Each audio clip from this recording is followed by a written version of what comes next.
is a presentation of Fox Sports. We are Fox. We are Florida.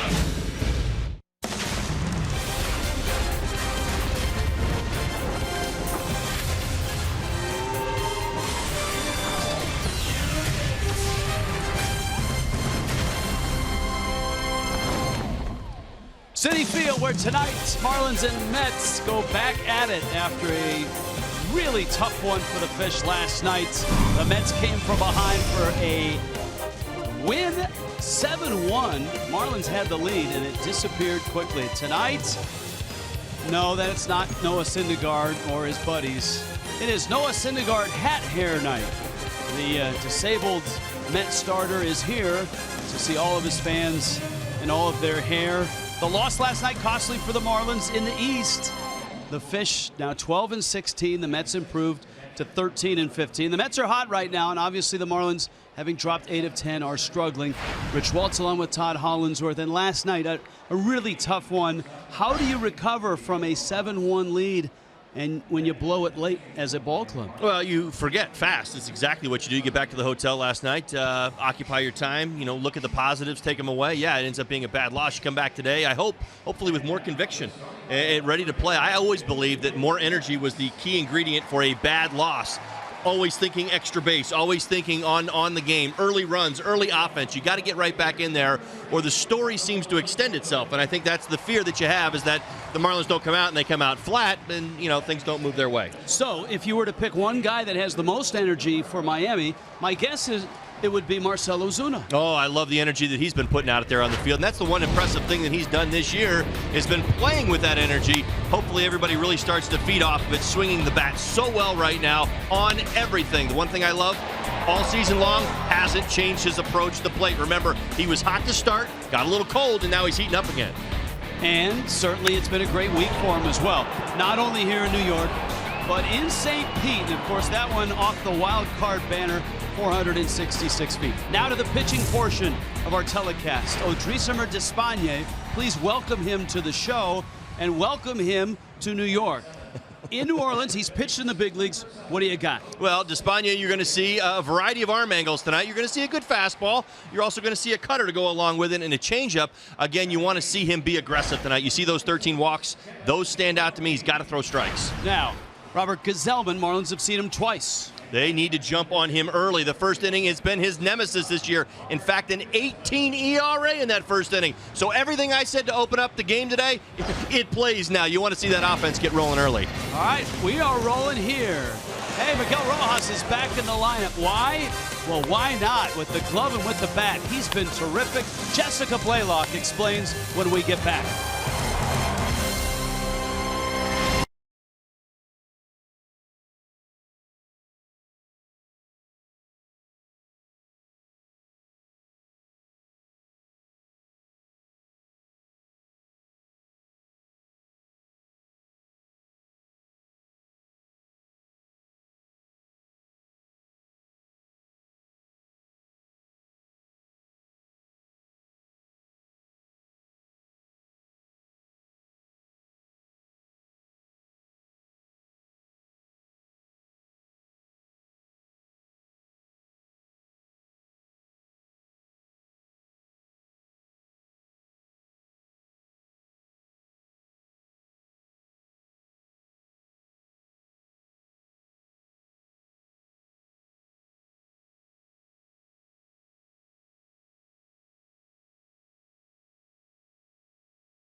Miguel Rojas has been terrific for the Fish, and he's down below with our Jessica Blaylock.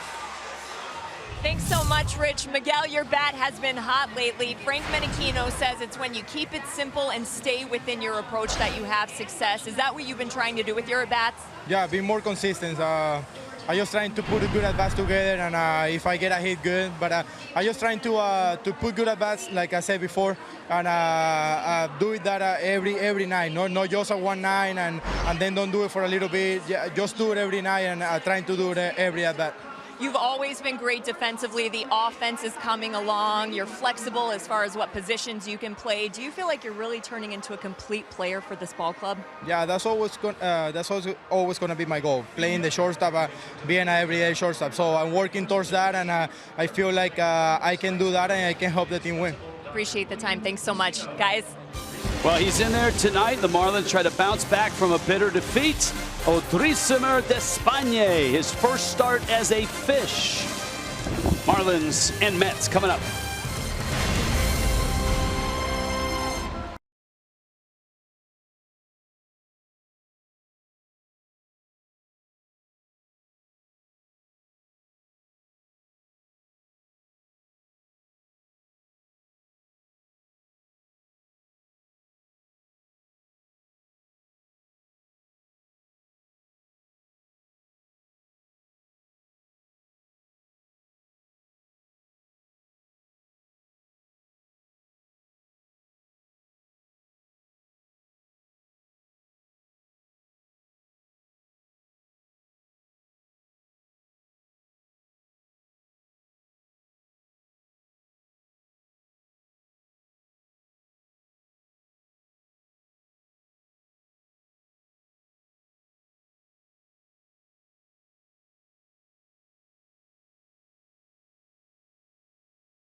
Marlins Baseball, Fox Sports Florida is brought to you by Southwest, transparency, low fares, nothing to hide. By Publix, where shopping is a pleasure. By Jeep, get great deals on the Jeep lineup at the Jeep Spring Clearance event. And by your local Toyota dealers, let's go places. In New York tonight, good Saturday night crowd expected. Nice giveaway. Syndergaard hair with the hat. And the Marlins try to bounce back after a tough one, a bitter one last night. Southwest brings you the lineups. D. Gordon, Martin Prado, Marcell Ozuna, Giancarlo Stanton, Justin Bourne, JT Realmuto. Ichiro is in center. Christian Yelich not in the lineup. A little bit of a tight hamstring. And Miguel Rojas is in there as well. Rojas is at shortstop. 4-game hit streak, 9 out of 17. And this is Robert Gazelman. Well, those are the numbers. He's already made 5 starts this year. This will be number 6. You see the ERA 6.75. 26 2/3 innings. He has had a rough go of it. He's had a rough go of it in the first inning, an 18 ERA. And I'll tell you that first time through the lineup, OPS of 906 against him. So a lot of hard hit balls. Let's see if the Marlins can't respond early and kind of put it all together and bounce back from last night, and at the same time go out there and get something done against Mr. Gazelman. This was a bounce back day in New York weather-wise from a lot of rain on Friday. There was supposed to be rain tonight, but so far nothing. And you can see the forecast has somewhat changed. Now it's mostly cloudy. This morning It was projected to be wet, so that's good news. Baseball on the menu. D. Gordon in the box, and Robert Gazelman, the 23-year-old, unfolds with a strike, and this game is underway. Gordon, Prado, Ozuna. The Marlins at 12-16. They've dropped 8 of 10 in 4 of their last 5. And Gordon fouls it back to the screen. It is a cruel game at times, this sport of baseball. Nobody feels sorry for you. The Marlins not only losing last night, but losing a couple of starters over the last 4 days, as in starting pitchers. 0-2 pitch is outside. This was to be a Wei-In Chen start. That's why Despagne is in there for Don Mattingly. He doesn't have Edinson Volquez, who was supposed to start tomorrow. Volquez out with a blister. That will be Jose Urena. Gordon puts it in the air. Conforto is out in left field, and he makes the catch. The New York Mets, let's meet them, let's greet them defensively. Here is the Mets defense tonight. Conforto getting the start in left field. Curtis Granderson in center. Jay Bruce in right. Very good outfield offensively. Reyes, Cabrera, Neil Walker, Rivera swinging a hot bat right now over there at first base. And Plawecki's going to get the start behind home plate. Has a good relationship with Gazelman. They've worked together in the minor leagues an awful lot. Martin Prado had 3 hits last night. And Gazelman burns in a fastball at 95 miles an hour. Prado's average up over 300. The hits are starting to come. And he's starting to look a lot like last year. And in facing Gazelman for the Marlins, it looks a lot like April, because they saw Gazelman in consecutive starts and hit him hard in those 2 starts on the 8th of April and the 13th of April. Check swing and a slider that misses out. Well, the Marlins offense in those 2 starts did a fantastic job of piling on, and you're hoping that would be the case again tonight. Gazelman struggling typically from the onset of a baseball game. First hitters, big numbers. First inning, big numbers. First time through the lineup, big numbers. 5 starts he's made this year. He has not given up less than 3 earned runs in any of those starts. And a fly ball to right center. Bruce comes charging in, and Jay Bruce makes the catch. Auto Nation is with us tonight, as usual. They do a fine job of scouting starting pitchers, and here's what they've got. Well, not an early riser. Let's hope the Marlins offense gets something going here with 2 outs, and ERA, as I said, of 18 first inning. So the first inning has not been kind to Gazelman. Sit on that heat, that sinker and 4-seamer. Boy, they have been getting hit hard. 328 for the sinker, 400 against his 4-seam fastball. You got some reverse splits as well. Righties have good numbers, including this man, Marcell Ozuna, in 5 at-bats, 2 home runs. Yeah, Ozuna popped a homer in each of those Gazelman starts in early April. 8 home runs on the season, and a nice night last night. That was, I think, one of the most painful things about last night is that the Marlins were aching for offense and energy, and they had both of those things last night and still lost. There's that heavy sink on the changeup, and the count is 1-2. He's sort of, some will say he's like a Jacob deGrom light. Everything kind of moves. He's got a similar delivery and, of course, similar hair. And I guess if Syndergaard couldn't pitch tonight, you would have Gazelman pitch on hat hair night. Seems appropriate, no doubt. Or I guess it's hair hat is what they're calling it. 2-2 pitch. Jam shot, a little pop, and all 3 outs in the air for the Marlins here in the first. Mets coming to the plate.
Marlins and Mets. Late arriving fans on a Saturday evening here in Flushing. And here they are, the Mets. Big comeback last night from 7-1 to a win late. Southwest brings you the lineup. Michael Conforto. Asdrubal Cabrera's back in there. Jay Bruce homered last night. Neil Walker at second. Curtis Granderson homered. TJ Rivera's at first. Jose Reyes at third. Kevin Plawecki, the catcher. Robert Gazelman is on the mound. And a look at Odrisamer Despaigne, the 30-year-old out of Havana, Cuba. First pitch fastball misses outs. Despaigne got to the big leagues in 2014 with the Padres. In fact, his best game as a major leaguer was against the Mets. He took a no-hitter, got 2 outs in the 8th before then Met Daniel Murphy got a hit. That was back in 2014. Now, these are his minor league numbers. Really nothing off the charts, actually pretty strong other than the walks. It's the one thing that you're going to keep your eye on tonight. He's going to give you a variety of arm angles, a variety of pitches. In comparison to a El Duque. You all remember El Duque, right? Off of Boer's glove, and he's got no play. A chopper and Boer to his right, and it ate him up. You see Justin Boer right there, just goes to the backhand. Not a bad play, certainly not the wrong play. It is the right one if he sees the big hop right there, backed up to get that big hop. Fortunately catches it off the heel of the glove, and as soon as he does that, play is over. Forto safe at first. So an E3 to open the night. Here is Asdrubal Cabrera, who didn't start but certainly played a role in the big comeback for the Mets. Smacks it in the gap, right center field. Ichiro can't get it. It goes to the wall. Conforto will score easily.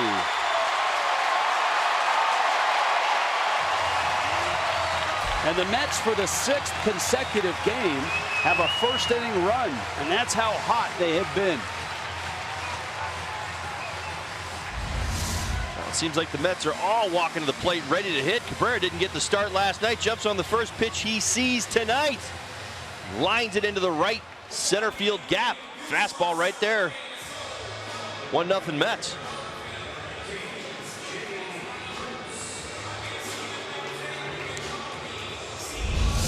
Here is Jay Bruce.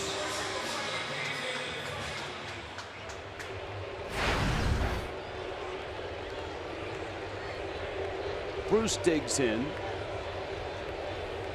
with Cabrera at second, and Despaigne 4 pitches in, an infield error, an RBI double, and he's facing one of the hotter lefty bats.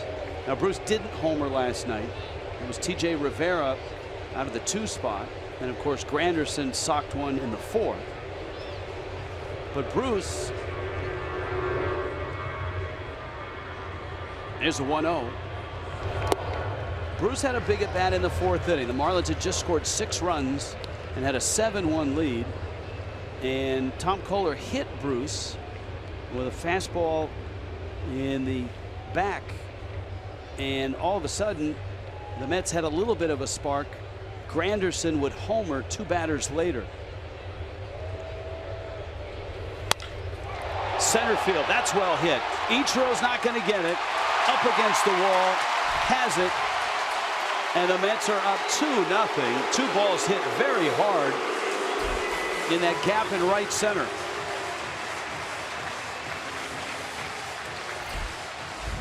Jay Bruce takes a couple changeups down, gets ahead 2-0, still gets the fastball down out over the plate, and again able to drive it to center field. That's the approach. Left-handed hitter, runner on second base. He's looking to pull right there and get something he can handle. Herrera scores easily, 2-0 Mets. Now, for Odrisamer Despaigne, one of the reputations, and you hear it with a lot of Cuban pitchers, a variety of arm angles, a variety of grips, and a variety of pitches. And if that's the case, he may need to choose from that variety right now because the Mets are on him early. Well, he's trying to settle in right now. He's looking for fastball command, and they're jumping all over him. He may have to start working in secondary pitches quite quickly just to get these Met hitters off his fastball. Here's Walker, 0 for 4 last night. And Despaigne misses in. Despaigne in spring training had an oblique injury which limited his spring. He opened on the disabled list in AAA, 4 starts and good numbers, an ERA of 2.5.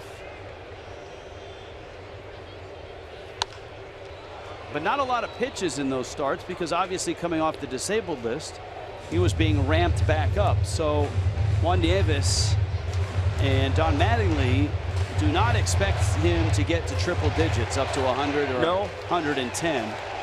His pitch total his last time out was 70, 83 2 starts ago. But understand this, he's not going to get bailed out by the bullpen. We see the 2-0 score already here in the first inning.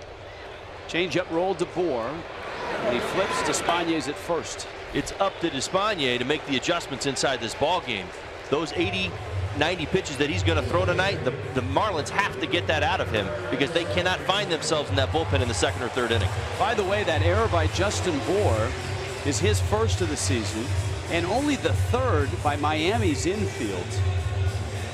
By all accounts, the Marlins infield has had an extraordinary start in terms of fewest errors, and there's the National League list. Now Granderson, and Miami's infield is in.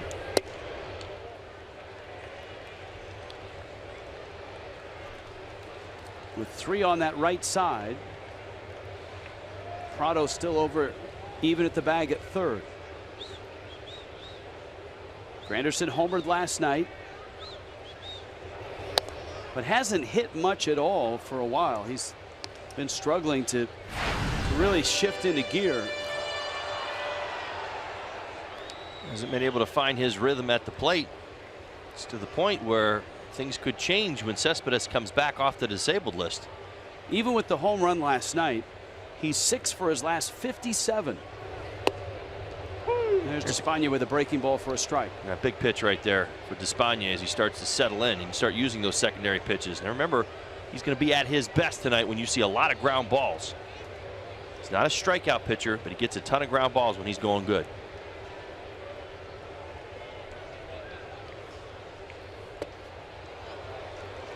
That one is out. Juan Nieves on Marlins Live told Jessica Blaylock that Despaigne is sort of a mix between El Duque and Johnny Cueto in terms of pitching style, delivery. There's a little bit of a rush delivery there. Not quite a quick pitch, but he sped it up, and he missed high with a changeup. Well, he's going to have to do that, but again, this being the first inning, he's trying to get comfortable out there. Remember, he hasn't made a whole lot of starts at the major league level in quite some time. Jam shot, Prado, and he slides. Did he get it? No. Near the rail, Prado arriving just a bit late. Watch this effort, almost gets there. There's the baseball. I like the leg first slide right there, protects him so he doesn't hurt himself. Full count, 3-2. Despaigne 16 pitches in, trying to keep this runner at 3rd with 1 out. And Granderson takes ball in the dirt.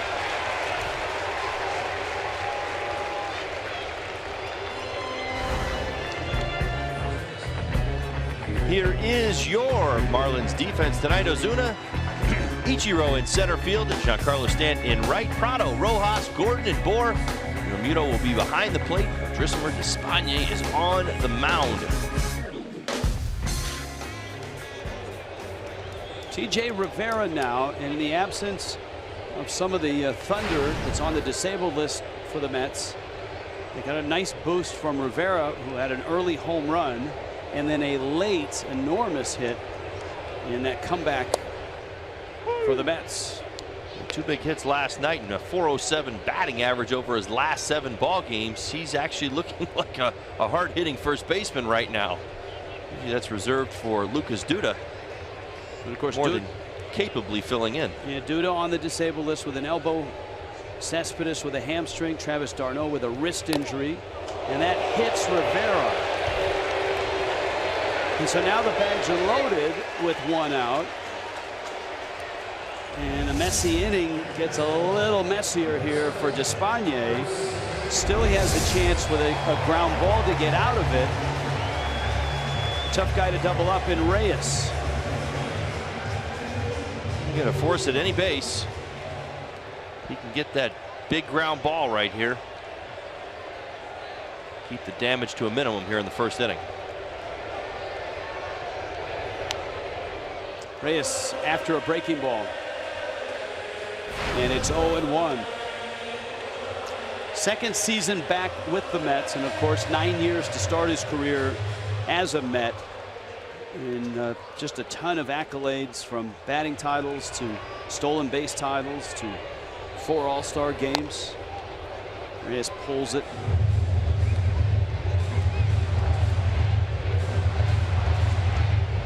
And of course a Marlin for a season in 2012. Had a productive season. 347 on base, slugged .433. And that was thanks to 37 doubles and a dozen triples, 11 homers. Change up, and that's through into right field. Bruce will score. Stanton's throw to the plate, holding third, is Granderson.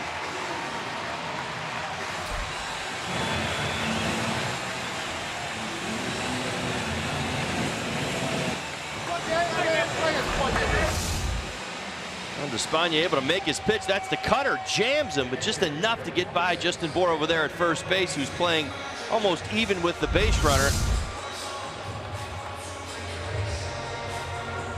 He's now 11 RBIs in 11 ball games for Reyes, who has really started to find his stroke here over the last couple weeks.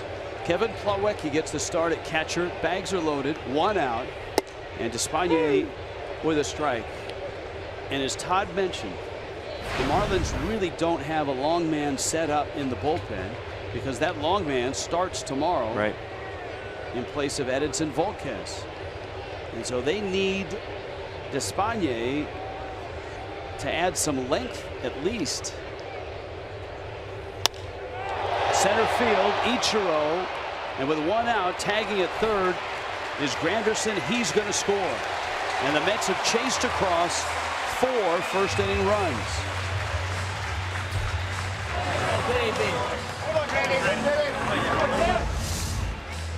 Now Plawecki gets a breaking ball out over the plate right there, knows the circumstances. Pitch he can drive to the outfield and pick up that RBI. Ichiro wisely throwing back into third base.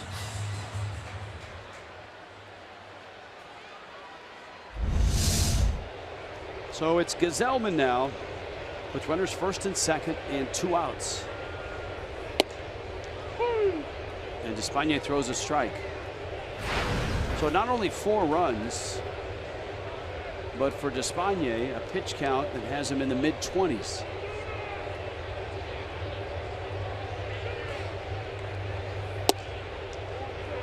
And he misses in. That's Chad Whitson calling balls and strikes. Mike Everett's at first, Bill Welke at second, Bruce Dreckman is at third base.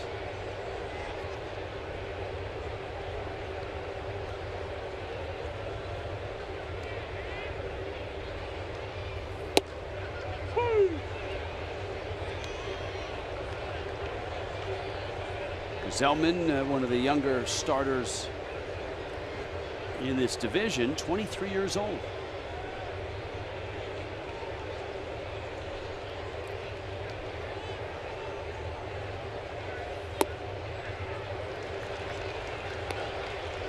Two and two.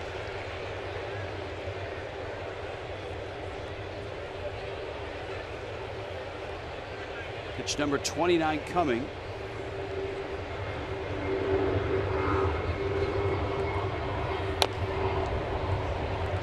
Despaigne, as with just about every one of the Cuban players in the big leagues right now, played in Serie Nacional, the league down in Cuba, for the Industriales, which is a powerhouse team down there. He pitched 8 years for him. Also pitched internationally was on that 2013 World Baseball Classic team. That Cuban team that lost over in Japan. We're eliminated by the Netherlands in dramatic fashion. Despagne. You saw the raindrops starting to fall, so there is some rain here tonight.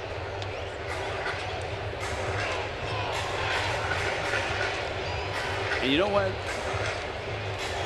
All of that Gloria Syndergaard hair under those caps is going to get wet.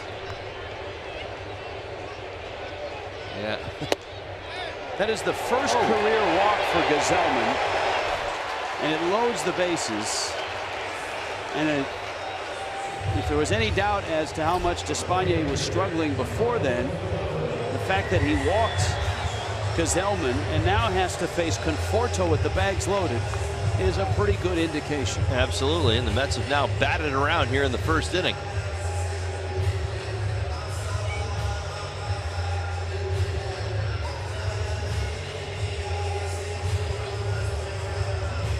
Now, as far as Don Mattingly goes, there are some arms he can turn to. You know, Dustin McGowan is one guy that you think of right away, but certainly not for more than 3 innings. Well, you also have to remember what effect today has on tomorrow as well. If you mow through your bullpen tonight, start using people with 2-3 innings in, it's already a 4-0 ball game. That's the head groundskeeper here at Citi Field talking to Mike Everett, the crew chief down at first base. Conforto takes a strike, and probably, I mean, from the lack of the grounds crew coming out and standing by the tarp, probably saying that this is a passing shower. You saw Don Mattingly, and I'll bet Don Mattingly briefly thought to himself, let it rain. He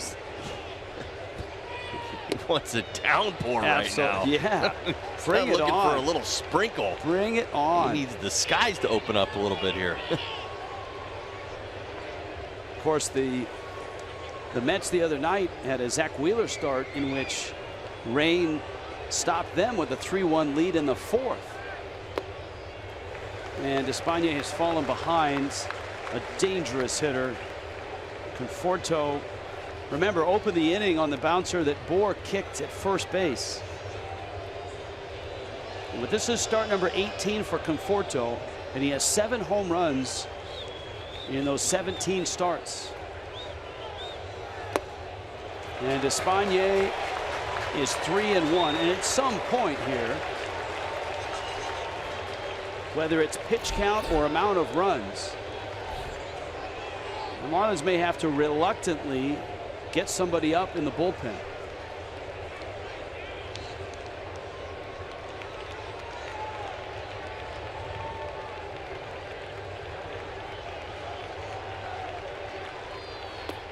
And that one gets by Real Muto, but it's ball 4. And so it's 5-0 Mets now, and here comes Cabrera again.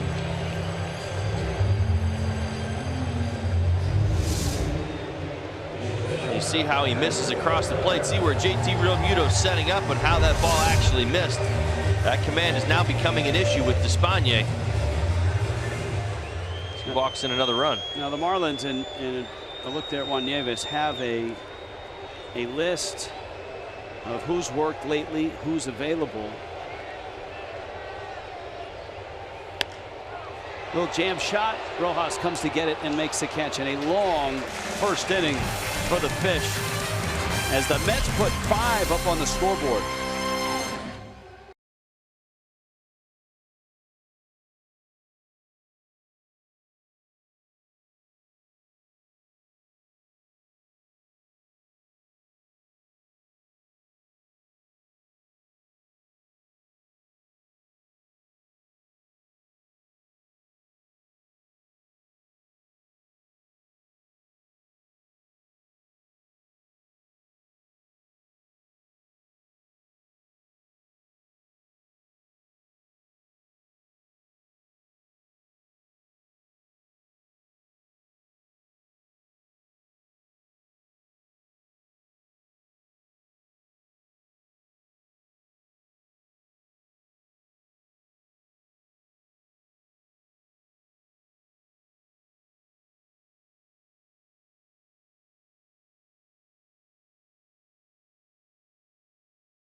On select Friday home games this year, the first 7,000 fans will get a free specialty Marlins t-shirt, and a different theme shirt will be given out at each game. To get tickets and to learn more, go to marlins.com. Now, the next free t-shirt Friday is May 12th. Braves and Marlins from Marlins Park. Dark clouds above and dark clouds below for the Marlins. A tough first inning for Odrisamer Despaigne. Despaigne gives up 5 runs, 2 of them earned, but obviously that doesn't help in terms of the scoreboard. And so a 5-run hole the Marlins will try to start digging out against a guy that they've hit this year and a guy that they've scored a lot of runs against in Gazelman. Giancarlo Stanton, Justin Bour, JT Realmuto. Well, Giancarlo Stanton, good numbers against Gazelman, 3 for 4 already. Stanton takes in, and the count's 1-0. So despite some of those struggles, should feel pretty confident against Gazelman tonight.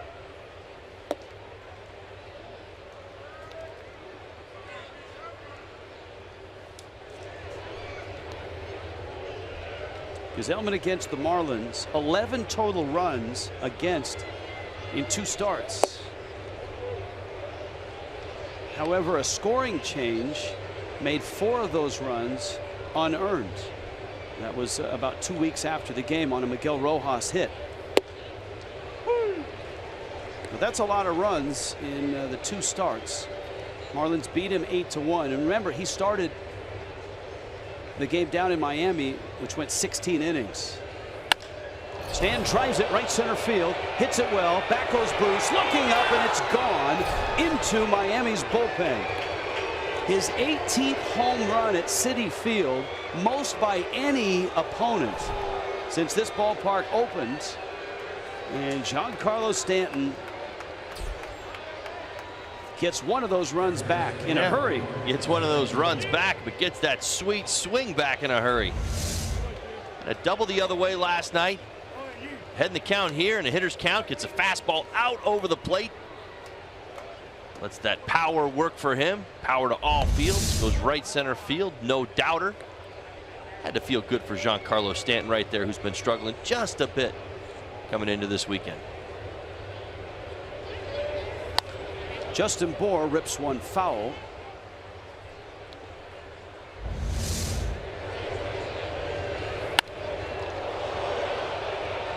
That just sounds ferocious. I mean, that's too many people have that kind of power to their opposite field. I honestly, when I see balls hit like that, I watch the outfielders. They tell you an awful lot about how a ball is hit. Watch Jay Bruce right there before he gets to the track. He's just breaking it down and watching. Opposite field, 403 feet and 109 miles an hour off the bat.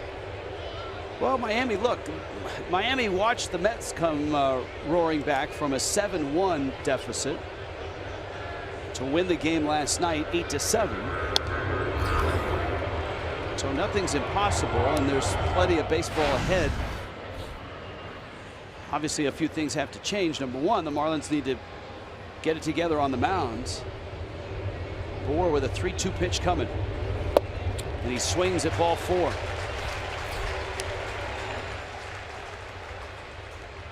Coming back from 6 runs, especially midway in the game like the Mets did, does not happen every night in the big leagues. And our Coors Light cold hard facts: since 2010, the Marlins have lost only 2 games after leading by 6 or more, and they were both here last year. It was the 4th of July. Terry Collins today said it was a memorable night for a lot of reasons. Number one, it was his 1,000th game managing as a Met. There's a liner to left. Realmuto's got a hit, and it's going to get all the way to the wall. JT racing for second. Conforto collects it, and a double for Realmuto. Number one for Collins, it was game number 1,000, and number 2, obviously, anytime you come back from 6 down, that is significant. And the Mets are hot too. That's the other thing about this ball club. The Mets have won 5 of 7 and are 2 under, and they're doing it without a good number of key players. Well, and over the last week, they've averaged 8 runs a ball game. So again, it takes an awful lot of pressure off your pitching. Your starters, your bullpen. Ichiro after a fastball and fouls it back. Double by Real Muto. Plenty of Ichiro fans here. And if you're just joining us and you're wondering where's Yelich, Christian Yelich has a bit of a tight hamstring, which was evident last night when he didn't score from first on the Stanton double down the right field line. And as a precaution, he's out tonight. He's available to pinch hit. Real Muto gets caught in no man's land and is tagged out. He made a step and a half and realized what he had done and then tried to get back. Well, he gets a little exposed here, right here when he leaves his feet. So both feet in the air. Now he's just vulnerable. Cabrera does the right thing and chases him down after fielding that ground ball. When you kind of leave both your feet, you can't go left or right. It's not even a full go because he has to get out of the way of the baseball right there. JT ends up in no man's land and Cabrera gets the easy out, 6 unassisted. Goes as a fielder's choice for Ichiro, and here's Rojas. Hope you had a chance to hear Jessica's interview with Miguel Rojas before the ball game, and he nearly tears himself in two trying to check his swing. It's a strike and the count's 0-1. Last night 3 for 5, and Rojas, remember, was a 4 for 5 night on Thursday in St. Pete. So he certainly is on a roll. You used the word energy, and Don Mattingly even used that word a few days ago, looking for a little more energy. And I think Rojas is one of the guys that brings that. Well, not everybody on your team, I don't care whether we're talking about the Marlins or anybody else, has a high, an engine that revs that high. Rojas is one of those guys. He's got that good energy. You can't tell what he's hitting. Rojas into right field. He's got another hit. Ichiro will stop at second as the rain comes down a little harder. And it's an Odrisamer Despagne at bat. He had a shard of his bat left over. Nice job right there, staying inside the baseball and shooting the hole. Why not? You got a first baseman holding on. Ichiro over there at first base. You see the size of the hole. Base hit. Good use of the hands right there, and just shoots one the other way.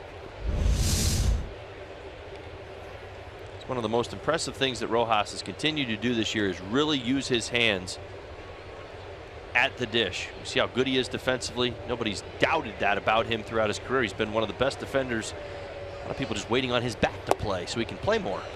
Now this is Odrisamer Despagne, and unfortunately for the Marlins, it's not Alfredo Despagne, who is one of the most feared hitters in international play and has been for some time. He's a thick right-handed slugger for Cuba, who plays in Japan during the summers. And Odrisamer rolls it out to Neil Walker. Miami gets a run back on the Stanton homer to right, but it is 5-1 Mets.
my way up to the suites and found some Marlins fans. Now, this is Richard Gonzalez. He has been a Marlins season ticket holder for the past 3 years. Richard, tell me a little bit about how this trip to New York came together. Well, it was a little agonizing. It took 8 hours to get up here with the flight delays and the rain, but we finally made it, got here.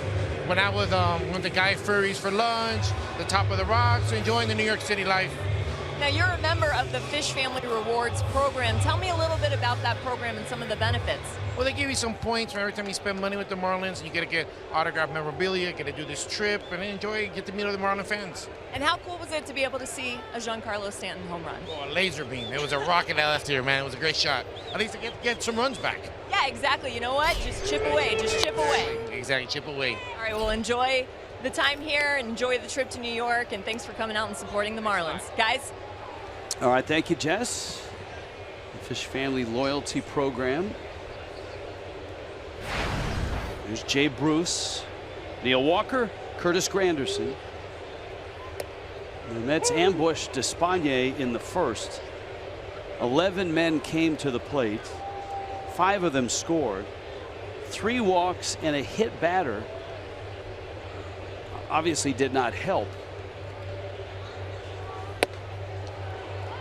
A swing and a miss, and Despaigne elevates a fastball. Well, it's called piling on in the first inning, but nice sequence right there by Despaigne against Jay Bruce. Started him off with a cutter, then he went to the changeup, raced him at his hands right there. 3 pitches, and go sit down. Here's Neil Walker now. A lot going on here at Citi Field tonight, from the promotion of Noah Syndergaard hair hat night to the announcement that Syndergaard himself, those are not his family seats, Syndergaard himself will not start throwing for another 6 weeks. So he's not going to throw at all for 6 weeks after the lat tear. And Sandy Alderson acknowledging that since he's not going to throw in the next 6 weeks, that getting back to the big leagues is going to be probably a 2.5 month at least ordeal for him. Well, absolutely. You have to think about it like this. The Mets are going to look at Noah Syndergaard, and they're going to monitor the situation. They're going to shut him down for a period of time, and they're going to assess where they're at in the division. They're going to assess where they are in the playoff picture, and you're probably going to see them handle it along those lines as well. If it takes him a little bit longer to get back and the Mets aren't in it, you allow the process to take even longer. You don't worry about it. You're not going to rush him back or push him back. So they're going to have to find a way to get by without Syndergaard for an extended period of time. 0-2. And so both of these teams have starting pitching issues, though the Mets are certainly deeper in their rotation. Despaigne and Urena into the rotation. Changeup and a high fly ball looking up into the rain is Ozuna. Now backing up, he makes the catch.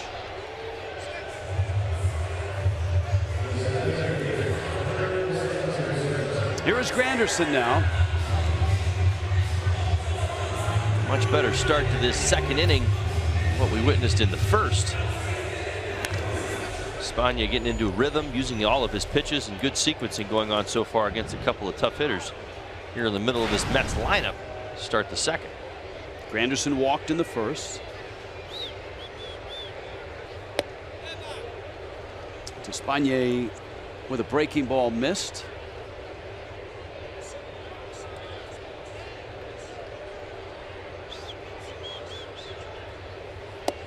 And that pitch is in. And he's behind in the count 2-0. There's the first pitch, that one up in the strike zone. So a break for Granderson. Despaigne with a 2-0. May have gotten that one back. So it's 2-1. I think there was a look on that first pitch as that breaking ball entered the strike zone. So a little cut fastball right there. When you talk to umpires, little check swing, it's foul. A guy like Despaigne can be challenging because of different arm angles, different action on the ball, and that breaking ball we really haven't seen much of. Well, it's also a breaking ball that starts out above the strike zone. It works its way back down. An umpire has to gauge where it's going to cross. And remember, it's out in front of home plate. That's where the strike zone is. It's not where the catcher catches the ball. Not the easiest thing to do. Remember, you see it out of the hand. It starts out of the zone and then works its way back down into the top of the zone. And you have to recognize that as it crosses home plate. So, again, that's not an easy pitch to gauge, especially to what you were just talking about, different arm angles and where that breaking ball shows itself.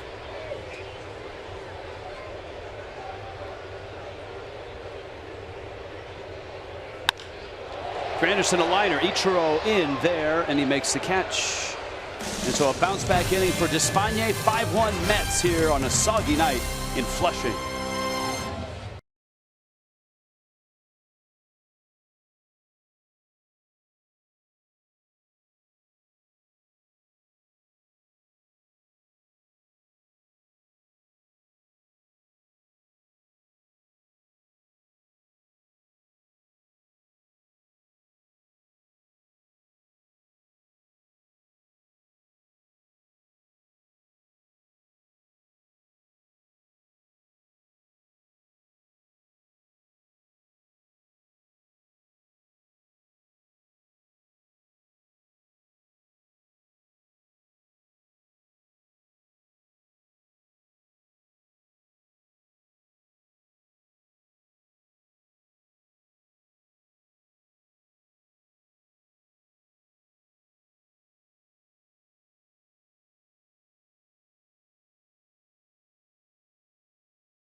Second visit by the groundskeeper here in New York.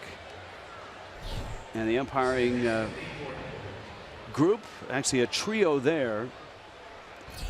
And once again, since they're not stopping the game or no one's near the tarp, it's a good indication that this is, again, just a passing shower.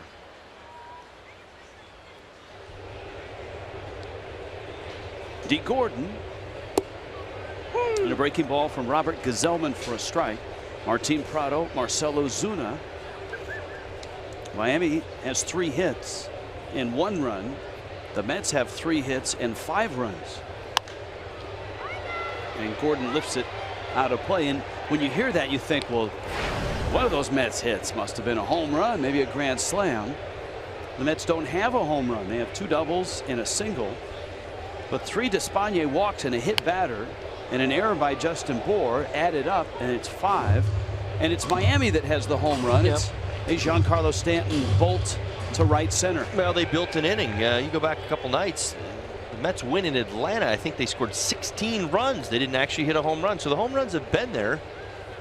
But it hasn't been the only way that they've scored runs. So over this winning streak, this 5 of 7, they've actually hit 300 as a team. So they've been very, very good at building those innings. Again, you saw it last night in their comeback.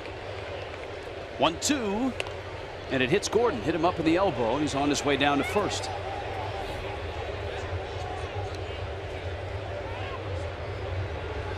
So the Marlins have some speed on. Gordon took it on the elbow, and right now he jogged right past first base because he wanted a little more time for that, I think, for that arm to come back to life. When you get popped right there, even with a pad on it, it can be such a jolt, much like popping your funny bone.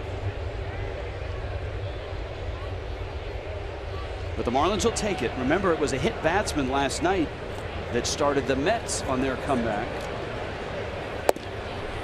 when Jay Bruce was hit by Tom Kohler. Well, it certainly had a sense at that point in the ballgame. The Marlins had scored a bunch. just where the fact that Jay Bruce got hit right away, and I think it just kind of like, oh, here come the Mets. They've got some momentum going in their lineup and a lot of hot hitters. And for the Marlins, very easy to get that same thing going against Gsellman. They've got good history against him, good numbers, top of the lineup up. It's a good opportunity to climb right back into this ballgame. Now, much like the Kentucky Derby, it's a wet track out there, but not as wet as it was in Louisville. Ooh, what a mess that was. And so if Gordon or anybody else runs, it's a bit sticky. And a strike to Martin Prado.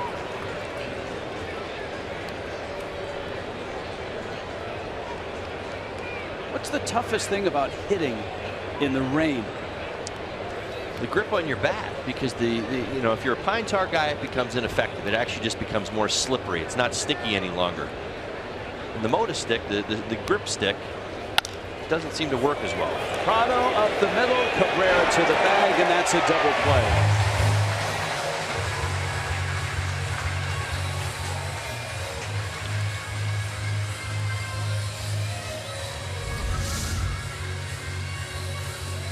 Out right there. Big hop to Cabrera, an easy double play. D. Gordon is erased.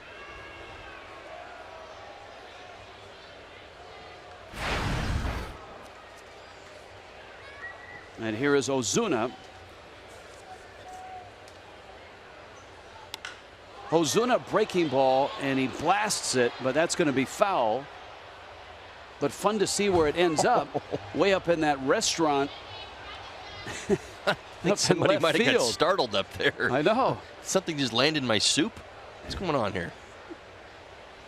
Look how wet the helmet and the bat is for Ozuna. And as you noted, when that pine tar gets wet, he's got plenty of it on his bat.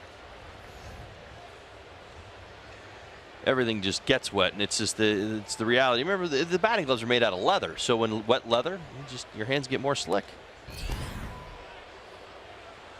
2 balls and a strike. These polished handles that players have today, just a bad combination. Boy, it's really coming down now. Yes, it is. And Ozuna takes down low. This is as hard as it's rained, and as wet as the infield is right now, I don't think they're going to let it go much further before they bring the tarp out. Because if the infield gets really wet, then you're talking about time on the back end in terms of when they take the tarp off. This is interesting. It's almost as if they're expecting light showers. There's been so much communication between the umpires and the grounds crew here. I'm a bit surprised that they're playing in this right now. Well, I'm sure, as we noted, the umpires must have been told this is going to end. And that's why you continue to play, because you don't want to stop the game, cool down the starting pitchers, bring the tarp out, bring the tarp off if it's not going to rain this hard. But it's really coming down now. 3-2 pitch to Ozuna. Ozuna, a bouncer wide of third. This can't be easy for Ozuna. I mean, you could see the water just dripping off the bill of his helmet. See, I mean, it's not dripping, it's pouring off. I mean, it's hard enough to face a major league pitcher. It's another thing to face a major league pitcher watching through a small waterfall. See what he gets. 3-2. Hits it hard and into left field. Marcell Ozuna with a base hit. And down is Asdrubal Cabrera, and he's not getting up. Cabrera is down, and he's holding that right hand. And that's not a good sign for the Mets.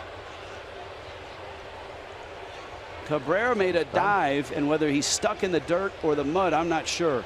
But he's in a great deal of pain. Incredible pain right now.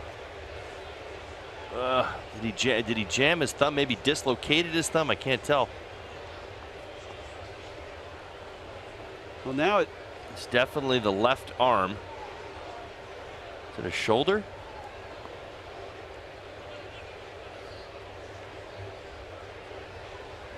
Here's a look.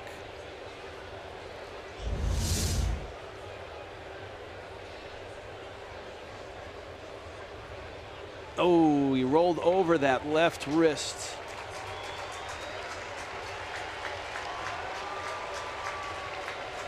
The glove stuck. And he rolled over on the glove.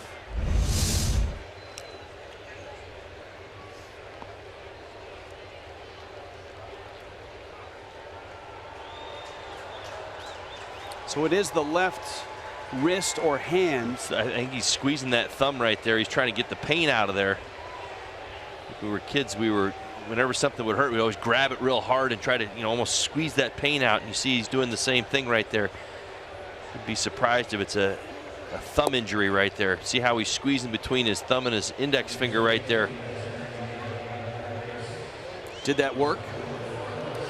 As long as I kept squeezing it. As soon as you let go, it starts hurting again. Well, they're going to stop the game now, and you can see the grounds crew hopping out. And so the rain coming down hard here. It's a 5-1 Mets lead with 2 outs in the top of the third. Marcell Ozuna with a 2-out single. Giancarlo Stanton is the hitter. And for Don Mattingly and the Marlins, Terry Collins and the Mets, you can see Terry Collins not real happy with the stoppage here. Not that he doesn't think it should be stopped, but that his ball club's up 5-1. Oh, I think has momentum. I think he's frustrated that his starting shortstop just hurt his thumb on a wet track. I think that's what's going on here. He's like, the rain, it's pouring. It is what it is, but at the same time, somebody just got hurt because of the wet track. There's no doubt. He's frustrated. I don't blame him. You watch his glove, see how it starts to slip, and that's kind of what happens when you get that wet track. You don't know where your feet are going to go. You don't know what your body's going to do. You're used to sliding. At some point you might stick, and you see right there, he kind of sticks after he slides. I think that's some frustration for losing his shortstop. Certainly hope that Cabrera is better than it looked walking off the field. The way he was holding his hand right there, it looked like a very specific type of pain in there in his hand. Good job by the grounds crew. They've got the tarp out already, and they've got to seal it off. You see that one spot at shortstop. The infield probably will require some diamond dry, which is that dirt type, almost I hesitate to say kitty litter, but that type of composite that sucks up moisture and allows you to groom the infield and get back to playing baseball quickly. That'll probably be applied once that tarp is off. I would be willing to bet that this is much worse as far as the weather than they were anticipating having. I think that they thought that this might be some passing showers, that you might see a little bit of a burst, but you could play through it. Clearly much worse than really what they would have anticipated. Again, a lot of communication between the umpires and the grounds crew kind of led us to where we're at right now. The way it's coming down, you almost think that the tarp should have been on the field a little bit earlier. All right, this is how the game arrived at 5-1, and for the Marlins, a nightmare bottom of the first. And for Odrisamer Despaigne, his first Miami start, this is how it opened. This was Justin Bour on Michael Conforto's bouncer, and then it just got worse. As Drupal Cabrera knocked one in the gap. That was an RBI double. Jay Bruce liked what he saw, went out in the same spot. 2 runs across after getting a ground out, a walk to Curtis Granderson, a hit batter of TJ Rivera. Reyes sneaks a single through. Kevin Plawecki with a sacrifice fly. That would score a run.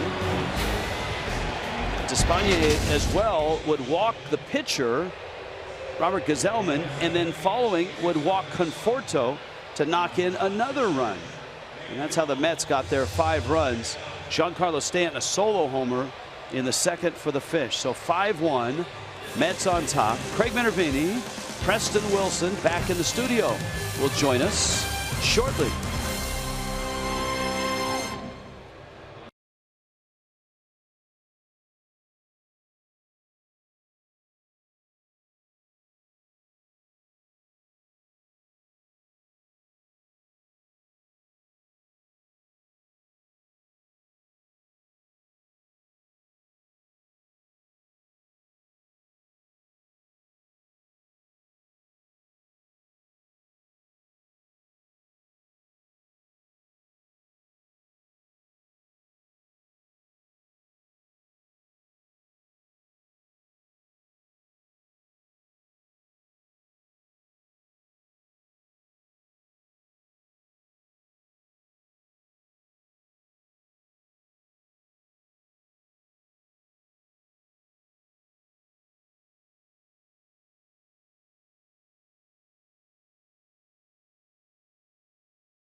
to a 5-1 start. As you can see, the Marlins ready to resume here. Marcell Ozuna is going to be at first base. Giancarlo Stanton at the plate. Robert Gsellman has as long as he needs to warm up out of the mound. Rich Waltz along with Todd Hollandsworth. These are nervous moments for managers and general managers because you have a rain delay here after the starters had thrown 3 innings, cool down, warm back up, and then pitch again. It looks like the rain has stopped enough. The field's in pretty good condition, but the worry is about the pitchers right now. Well, and I think with what happened last night and both bullpens being used an awful lot and where you sit in this ball game as well, yeah, there's absolutely got to be some concern about those bullpens moving forward, and I think that's in large part why you see both guys warming up right now. Well, Drismer Despaigne, he's getting loose. Gsellman's getting loose right now. You see him up on the mound. These are the circumstances. We talked about this in the first inning with Despaigne. Even though he was having the struggles, there wasn't anybody getting up with the bullpen. Why? Because that's the kind of start this is tonight.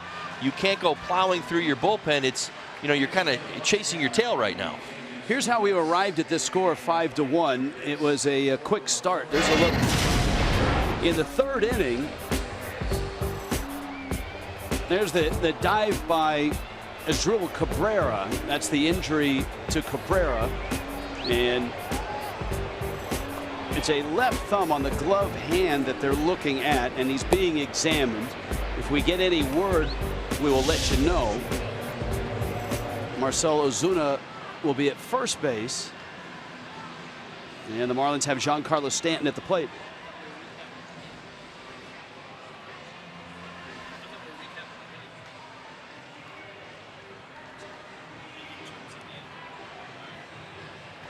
So Wilmer Flores is in the game. They're going to move, the Mets are, Jose Reyes out to short, and Flores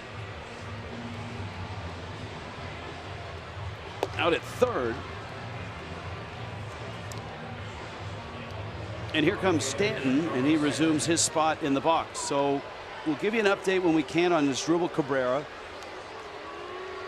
Reyes now at short. Stanton about to face Robert Gsellman. The umpires right now actually are out testing the infield. There's a few spots that weren't dragged and don't have a lot of diamond dry on them. And now Mike Everett, the crew chief, comes over to say something to the Marlins dugout.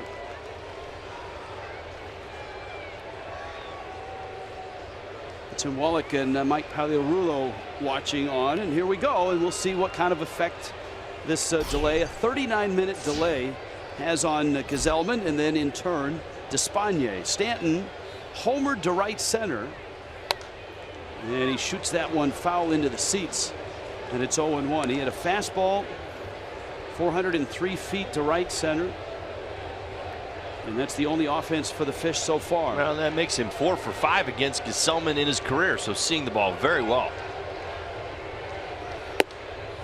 Yeah, the 2 big bats in the middle of the lineup, Ozuna and Stanton, just in the 3 starts that they've seen of Gsellman, have hit him and hit him hard.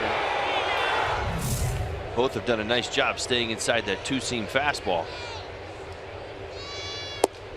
Check swing, no swing, says Mike Everett.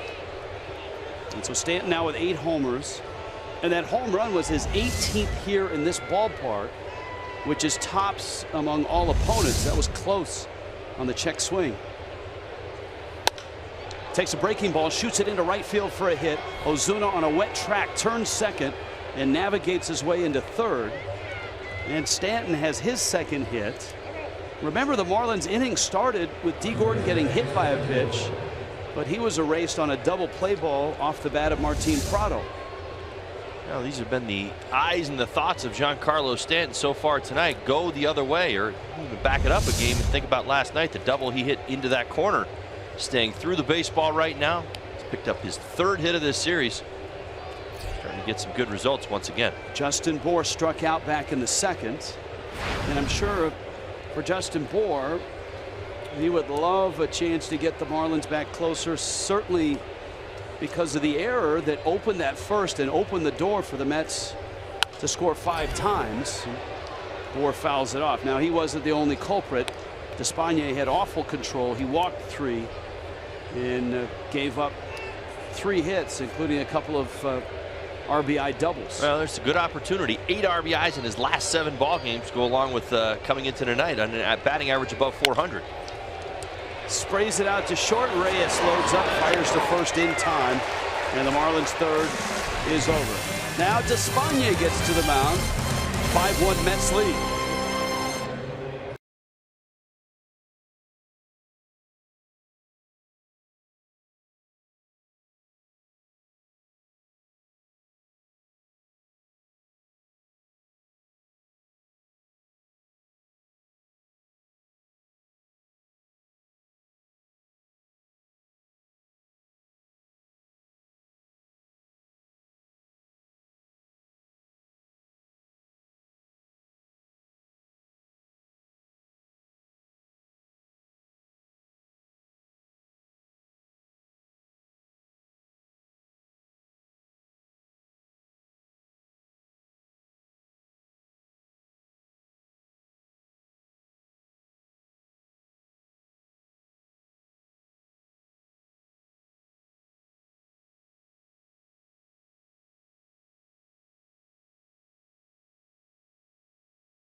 Yes, those are Noah Syndergaard hats with fake hair underneath them. That was the giveaway tonight. And even with those caps and the hair, the copyrighted telecast you're watching is presented by the authority of the Marlins, may not be reproduced or retransmitted in any form, and the accounts and descriptions of this game may not be disseminated without the express written consent of the Marlins. Even that look. He's keeping his hair dry. He is. Now the guy behind, look at the guy over his left shoulder. Yeah. Oh, that's not his hair, is it? Is that a ponytail coming out of the cap? Is that how he did it? I think he did. That's nice. It's a great giveaway. I'm sorry. Now let's find out for the Marlins which Odrisamer Despaigne is out here. Is it the guy that was rocked for 5 in the first and had very little control, or is it the guy that went 1, 2, 3 with a strikeout in the second? Well, and it's a great question. Only Odrisamer can answer it. But you and I agreed before we came back on air as they were getting the field ready to play. We felt that Despaigne was the perfect candidate to hang in there on a 40-minute rain delay. I mean, he's got a rubber arm, throws a lot of different arm angles, and has done this a few times. I like, you know, and we had that discussion. So Despaigne, and a guy that's relieved as well, right. Started and relieved. So I don't think this disruption in protocol or rhythm or whatever you want to call it for Despaigne will affect him maybe as much as a young starter that's started his whole career. And I think Gazelman is that guy, but we'll see. The Mets certainly had their way with him in the first inning, scoring 5 times. Here's the 0-1. Reyes to right. Stanton gives chase, has it, and makes the catch. So Rivera and Reyes with fly ball outs. One of the things that Juan Nieves told Despaigne before the game was, make the Mets beat you by swinging the bat. If you're going to get beat, make them swing the bat. And the first inning was exhibit A of what not to do in that case, with a hit batter and 3 walks. Well, and that was the issue that he's had in the minor leagues this year. You look at his numbers again at AAA, and obviously a controlled environment to some extent as he was coming back from the injury. That's what stood out. Had a good ERA. Hadn't given up. I think it was a 17 2/3 innings. Had only given up about 10 hits. But the walks, the 13 walks, are what really caught my attention, and certainly everybody else's. Plawecki fouls it. And Nieves as well added to that. He said, you know what, that's not just for Despaigne, that's for the entire rotation and pitching staff. The Marlins lead all of baseball in walks, and it's frustrating that man. And Despaigne, good breaking ball. How about that? He's retired 7 in a row. Still 5-1. Mets on top.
On top, 4th inning here. Marlins Live tomorrow is presented by your South Florida Honda dealers. It's a Jose Urena, Matt Harvey matchup, and it's game 3 from New York. Craig Minervini and Preston Wilson, your rain delay buddies, will be hosting the show tomorrow. Here tonight, 39-minute rain delay on a night where in the first inning, Don Mattingly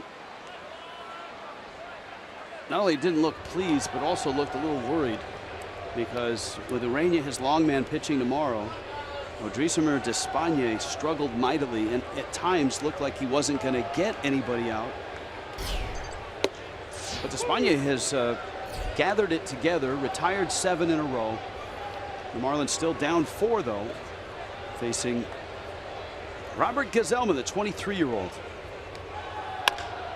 Real Muto, a chopper in the hole at short. Reyes, a long throw, and safe is Real Muto. That's going to be a base hit. His 2nd of the ball game. He had doubled in the 2nd inning. Well, we talked about Gazelman struggling getting that leadoff hitter out 3rd or 4th innings. The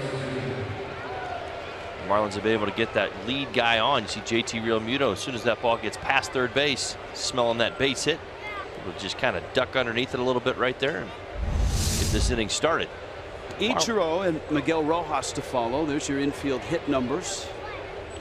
The Marlins have left 4 runners on base the last 2 innings. I know some of these, a little bit of this has been built with 2 outs. Ichiro, there's 1, and the turn by Walker not in time. Ichiro gets down the line pretty well for a 43-year-old or a 33-year-old. And that avoids what would have been the 2nd double play of the game. Now, slow developing turn right here. You see Reyes get the ball to Neil Walker, and you see right there he takes his time, just a little too much time, which buys Ichiro an extra step. Still have a base runner on first base here in the top of the 4th. One of their hottest hitters to the plate. Yeah, Rojas. He just can't stop hitting. He's 4 for 6 in this series. And a strike from Gazelman.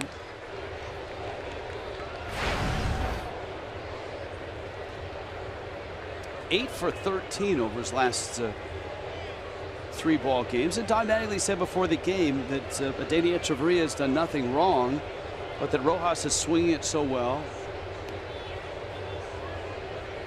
that he just wants to ride it out and can't really take Rojas out of the lineup right now.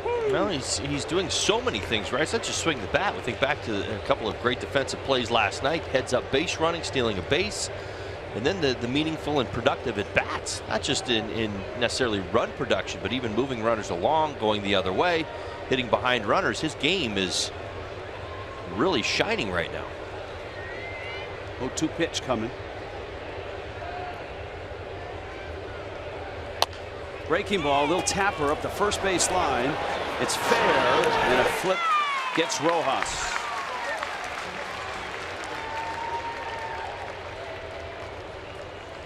And that'll bring up Despaigne with 2 outs.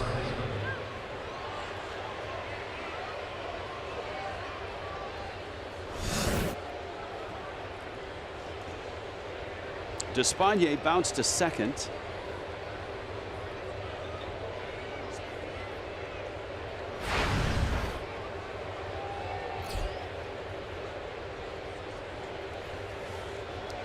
Despaigne at the plate, and of course, starting his major league career with San Diego, he's had some significant at-bats, significant in number, maybe not necessarily in I was wondering where you were taking results. me with that. 2 hits. He's a what do they call it? A bingo hitter. He's 0-30. I was always told that was the dirt road. 0-35. 2 for 55. Yeah, the ones are the interstate, and the O's are the dirt road. You're on a dirt road.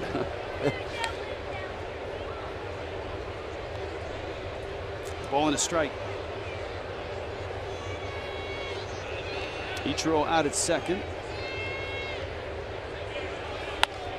Despaigne sends another one out towards Neil Walker.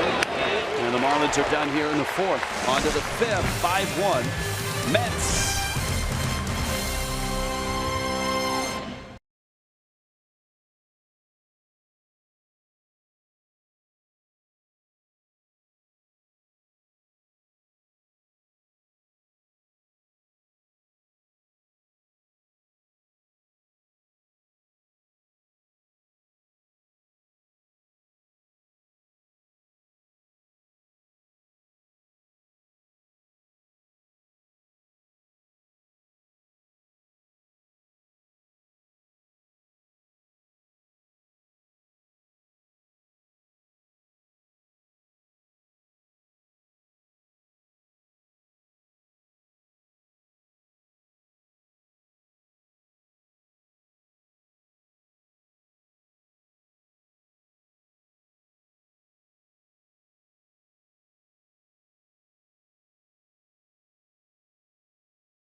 Back to New York, where the Mets lead at 5-1 in the bottom of the 4th. Now, the giveaway tonight here at Citi Field was the Noah Syndergaard hair hat.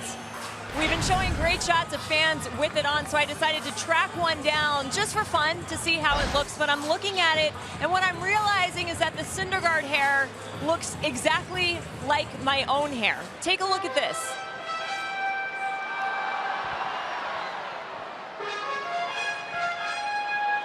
Guys, it's really not that different. I don't know who should be more worried about that, Syndergaard or me. It just looks like I'm wearing a Mets hat. Well, does that mean she has synthetic hair? I like it before the hat. No, the hair is real. Thank you. I liked it before the hat. Odrisamer Despagne. But it's been popular tonight, and it wears well when it's wet, too. Although I'm not sure when it's like going to... these guys up here. Now, see, that's great. I love that. It's a great giveaway. Long rain delay. I'm not sure what it's going to smell like when it gets home. That's a good question.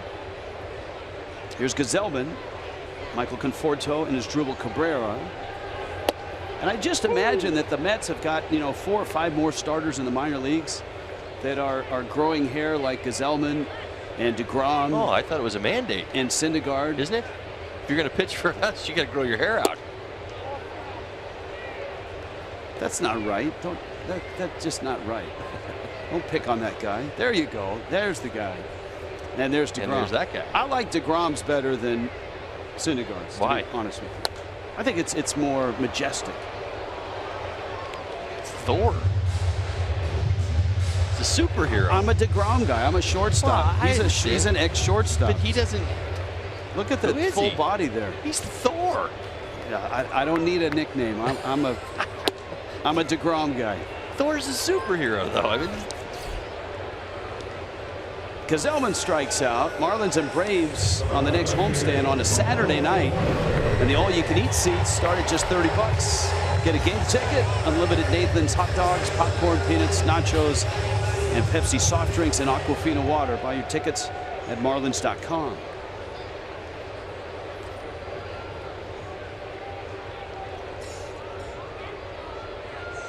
Eight in a row now for Despagne, top of the order. Conforto had 2 at-bats in the first. He reached on the Justin Bour error and then walked with the bags loaded to pick up RBI number 19 on the season.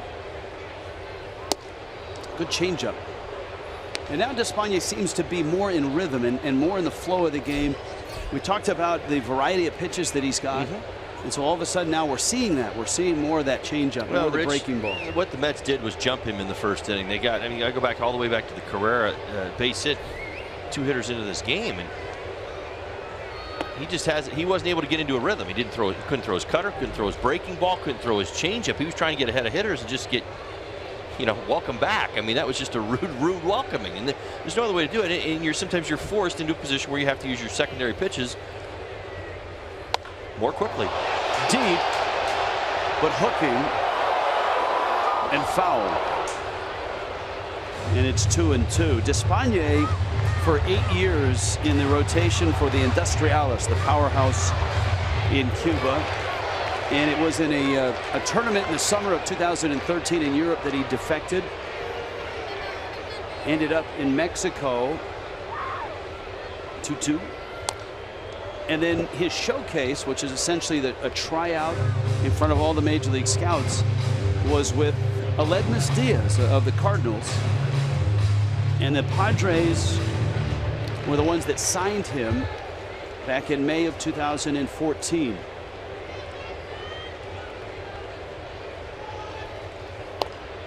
End of the bat, and Despagne pounces on it and gets the out at first.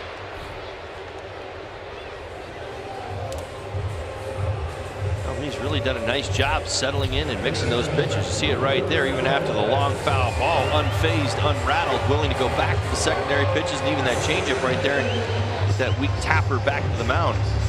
Again, 38-pitch first inning, used up more than half his bullets so far in that first inning. You see the efficiency through the next 3 innings. Very good.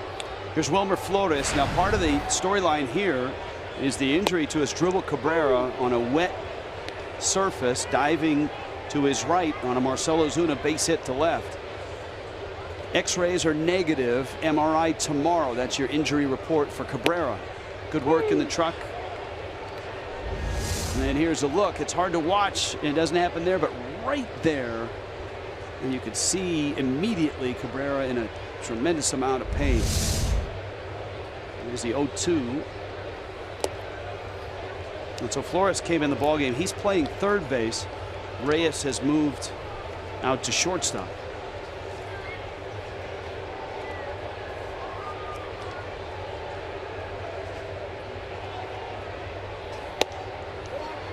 Mets have a long list of players on the disabled list. Certainly don't want to lose Cabrera for any extended period of time. You know, that pitch is something that Juan Nieves talked about. And you take a look at Terry Collins. who did not leave the dugout during that rain delay. He stayed in the dugout the whole time. One of us was talking about, hey, Despaigne has got a mid-90s fastball. That was 91, but the other one was 94. And he's on a nice run right now.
Is brought to you by Jeep. Get great deals on the Jeep lineup at the Jeep Spring Clearance events.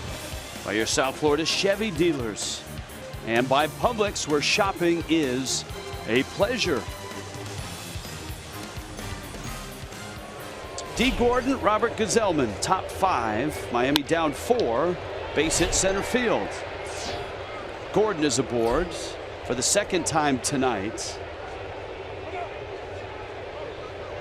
Marlins down early in this one. A 39-minute rain delay after the Mets jumped on the fish for 5 in the first inning. A Giancarlo Stanton homer in the second for Miami is the only run of the night.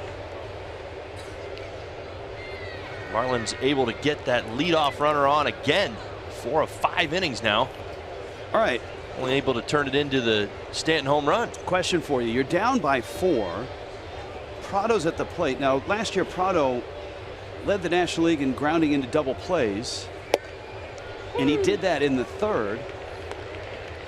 The hard part here, Marlins would love to run Gordon, but you're down 4. Got a wet track. And a wet track. 9 stolen bases for D.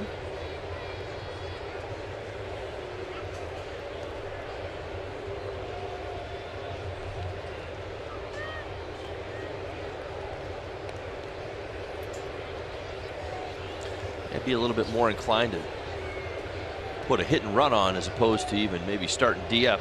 D's on his own as a base stealer. Again, I always get a little hesitant when you get this wet track out there, even with the diamond dry. The field's still moist, still wet. Gordon runs, good jump, and he is safe with a foot first slide. Gordon just gets in. Plawecki, really good catch and release. He didn't take much time at all. Mets obviously are looking at the replay.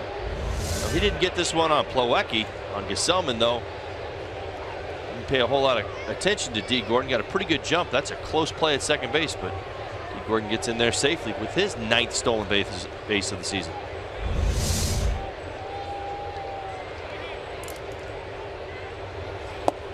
And Prado takes in, and the count goes to 2-1. We said it early, the Marlins fell behind. It was 5-0, but the Marlins themselves were witness to the Mets come back from a 6-run deficit in the middle and the later stages of the game last night.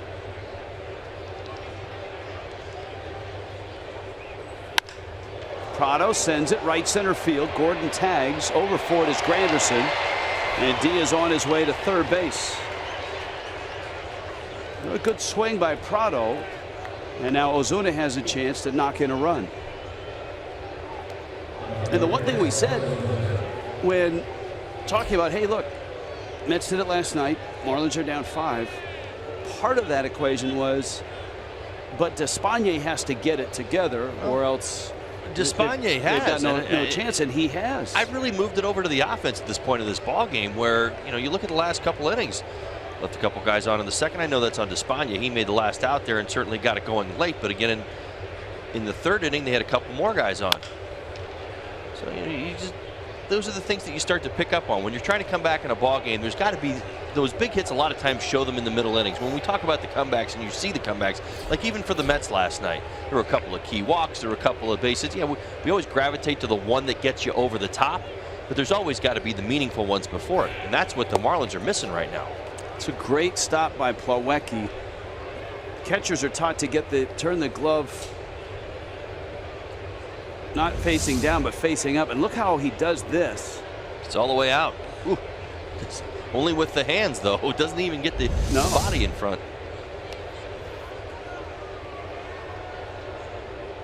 But that saved a run. Ozuna left center field and deep and gone. Marcell Ozuna again homers. 9th of the season, and Miami is within 2. 3 games against Gesellman, 3 home runs. I don't think we should be surprised, Rich. The way he's been swinging the bat right now. That's his 4th homer of the season against the Mets. And you're right, 3 of those at Gesellman's expense. And it's 5-3 Mets.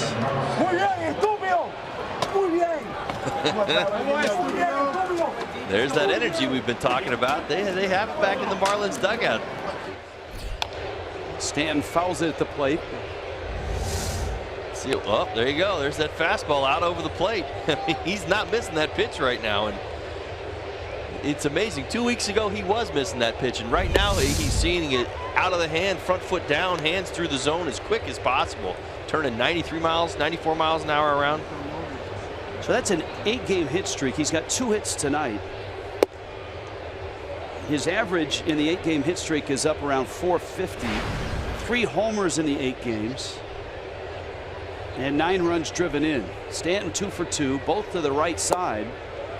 The single, a liner to right. The homer, just an absolute missile that landed out where those guys are warming up. Fernando Salas and Josh Edgin. And Gesellman misses down low.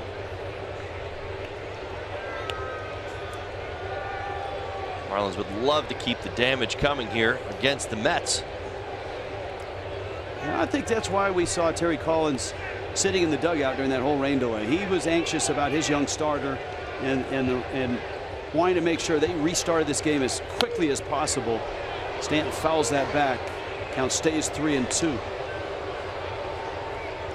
Because he knew that he's got a 23-year-old starter. Obviously, for the Mets, arms at a premium, and the history of injuries here over the last 2 or 3 years has been pretty significant. Gesellman came out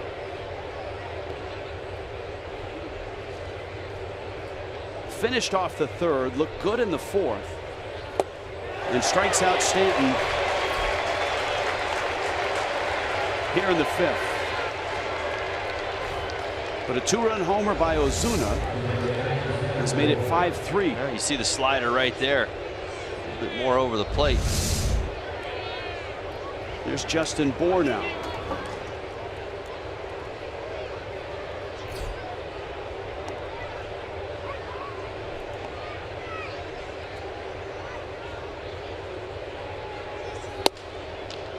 Bour has struck out and bounced out. And the Nationals are beating the daylights out of the Phillies 6-1. Bour, almost knocks Flores into left field, and he throws him out. but Miami inches closer. Marcell Ozuna, a 2-run homer. 5-3 Mets.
On boom, Stanton and Ozuna with home runs. Mets up by 2 in support of Mental Health Month this May. Fox Sports Supports is proud to team up with NAMI, the National Alliance on Mental Illness, and their commitment to replacing stigma with hope and improving the lives of families and those affected by mental health conditions. Learn more on how to be stigma-free. Visit foxsportsupports.com. Rich Waltz, Todd Hollinsworth, 5-3 Mets. Jay Bruce is introduced by the crowd. Bruce, easy swing and a line drive that's foul. Facing Odrisamer Despaigne, making his first start as a Marlin. 3 relief appearances last year for Despaigne. And it didn't go so well, didn't start so well. 5 runs in the first, 3 walks, a hit batter, 3 hits. And your gut tells you if the Marlins weren't in such a predicament with starting pitching, with Jose Urena starting tomorrow, somebody would have been up in that first inning, but nobody ever got up because the Marlins are pretty thin right now, and they don't really have a long man sitting down there ready to soak up 5-6 innings. Sometimes you do crazy things. You just look at this ball game and the way that the Marlins have been over their last 10 ball games, 2-8 record. Sometimes it falls into your lap that you would call it an unfortunate set of circumstances because of the way that the pitching is set up over the next couple of days. But it just kind of forces your hand to change the routine around a little bit. Maybe that's just the key to snapping out of this. Here's Walker now, and Walker takes a strike. Not many were.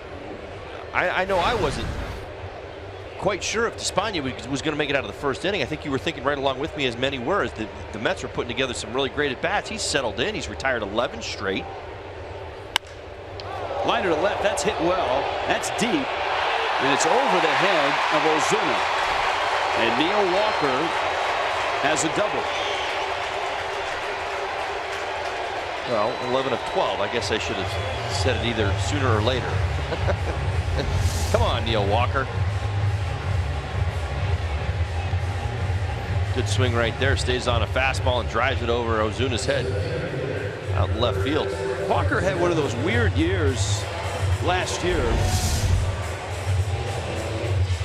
He played in 113 games, and he slugged .476. But 23 home runs.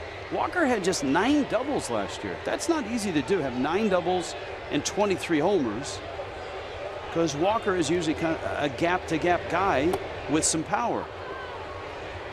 But for whatever reason, the doubles didn't come last year. But the home runs certainly did. He's got 7 doubles already this year, after just 9 last year. And he had a nice year last year. Granderson pulls it. Yeah, sometimes it's unexplainable. Sometimes it's a slight, not even a subtle change. Sometimes your body, you just change your swing path, or you come back to spring training and you're off just off a little bit, and that backspin that you were getting off the bat the year before, maybe you're squaring it up a little bit more. Well, that's one of the things this Mets team, and even last year's Mets team, has done really well, and that's slug. When you look at slugging percentage, the Mets, in terms of batting average, well behind Miami. The Mets are only hitting .233, but their slugging percentage is .421.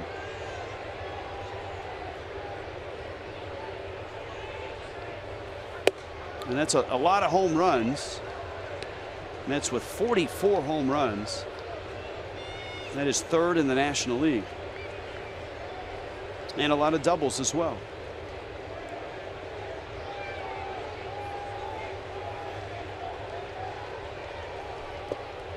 Pitch in the dirt, kicks away. Real Muto doesn't see it. And Walker ends up at 3rd, and that's big for the Mets now, because there's just 1 out. And you see a backup breaking ball right there. JT, just to keep it in front of him, kind of glances off the heel of his glove and gets away from him. Ideally would like to have seen that ball probably off the chest protector so that it would stay in front. Infield in, and 3 infielders on the first base side. 2-2. And Despaigne misses in. Now, Despaigne on a nice run, as you detailed, but he may be running out of bullets here. He's at 89 pitches. And of course, that also includes a 39-minute rain delay. You're still seeing pretty good velocity when he wants it out of his hand. There's the cutter right there at 87 miles an hour. Only a few pitches ago that you saw 93 and 94. I believe it was on back-to-back pitches up underneath Curtis Granderson's hand. So he may look to go there again. He's been pitched very effectively to the lefties on the inside part of the plate, throwing that fastball and cutter combination up under their hands. See 95 right there. Harlan Garcia got the grid roller going, loosening up that left side.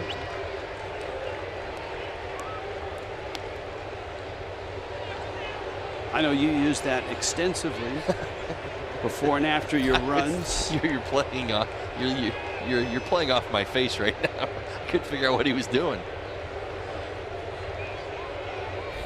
Granderson digs in, another 3-2. And it's in.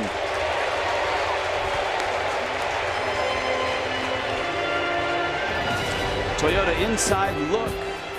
Power the long ball. You can see what happens when the Mets homer. And I think everybody would be well above 500 when they hit 3 homers in a game. But significant for the Mets when they have multiple homer games. Well, and I think this holds true. We could also talk about improvement over last year. That was one of their big hangups last year, was the fact that they were hitting for a ton of power, but it wasn't equating very well. It didn't mean that they were scoring more runs. In fact, they were one of the lowest run-scoring teams in the National League, despite all those home runs. This year, they've been much better about that because everything hasn't been connected to the homer. Juan Nieves is out. Miami's bullpen is in motion. Major League Baseball All-Star Week is coming to Miami. July 7th to the 11th. Visit All-Star Fan Fest, an interactive baseball theme park. Tickets and more, allstargame.com. Marcell Ozuna was a starter in center field last year in San Diego. He's well on his way to another All-Star appearance. Go ahead and say that now. It's early May. He's got to keep it up, but certainly off to a fantastic start.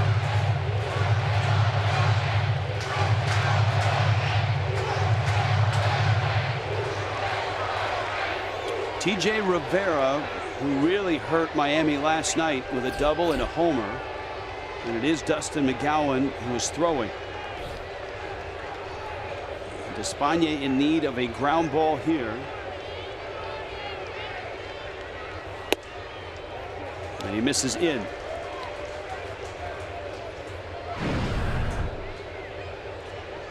See the numbers for Rivera over the last 4 ball games. Really swinging that bat. A big night last night. A pivotal spot in this ball game as the Marlins just scored 2 in the top of the 5th. Bouncer in the dirt. One of the cool things for Despaigne, who certainly defected with just his backpack and jersey when he defected in Europe, was when he got to San Diego, Yonder Alonso was one of the catchers. Well, Yonder Alonso's family escaped Cuba. There's a liner in the left field. That's a base hit. TJ Rivera, and it gets by Ozuna, but Granderson had stopped at second.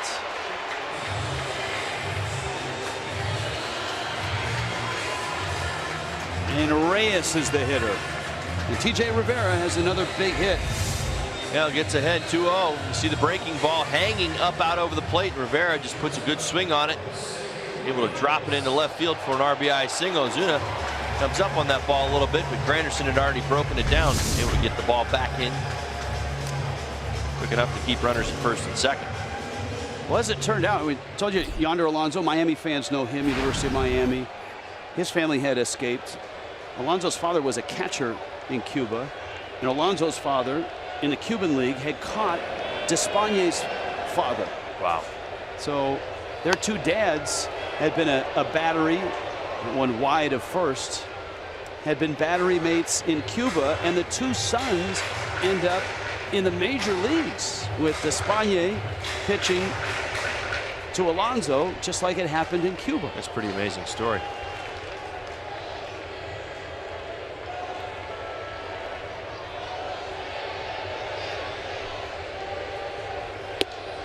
One pitch is out. So the Mets have one of those runs back at 6-3. Reyes an RBI single and is flied out.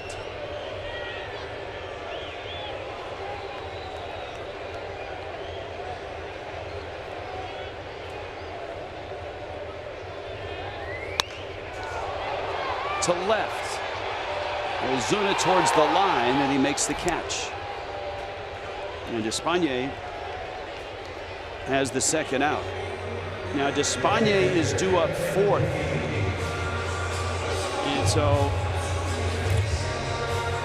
John Mattingly is hopeful that he gets this out right here, because not only does he finish the inning,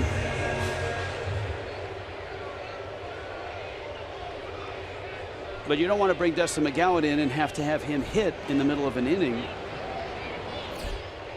You'd rather be able to pinch hit if Despaign's spot comes up.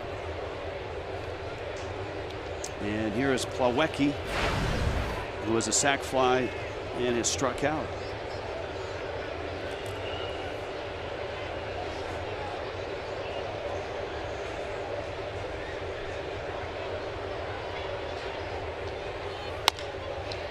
Tapper, Prado gobbles it. The Marlins infield came into tonight having made just 2 errors all season long. By far the best mark in baseball.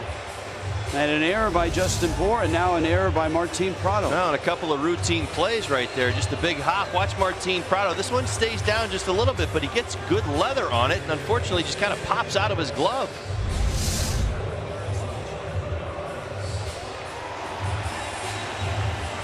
And it's the Mets who are going to pinch hit. And now Mattingly is coming out, and this means a double switch. So unfortunately, the error means that Despaigne can't finish the inning. Mattingly has to double switch. Bour is going to come out of the game. Derek Dietrich comes in. The Marlins lose a power bat in Bour.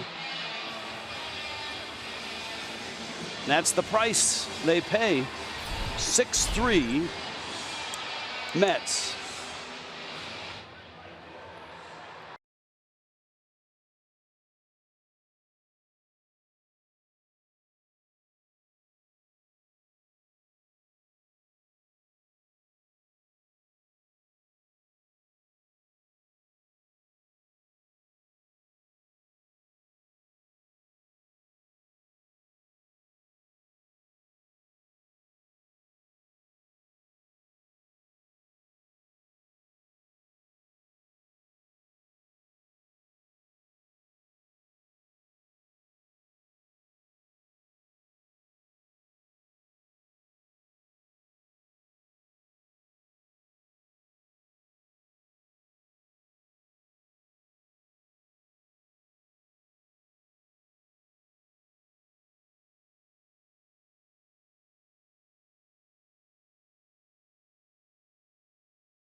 In Marlins history, third Marlin hit a home run in his debut. We just had him in the booth. What a great Marlin. What a great major league player.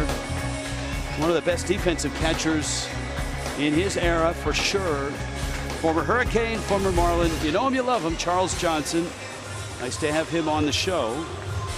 Dustin McGowan comes in, and he'll face Juan Lagares. And so both pitchers with this move are removed from the game.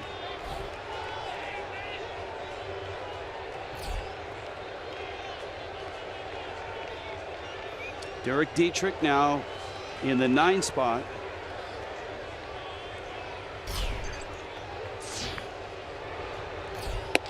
And of course, the reason it's a double switch is the Marlins need multiple innings out of McGowan. Their bullpen worked last night. 5-inning start from Tom Kohler.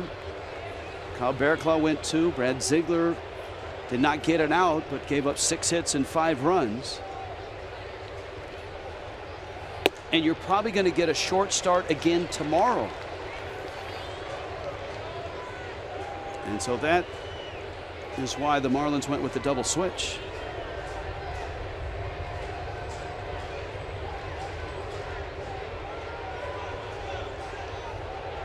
Ball and a strike. Bags loaded. McGowan, and it gets by Real Muto. Coming to the plate. Granderson scores. And the Mets have their second run of the inning.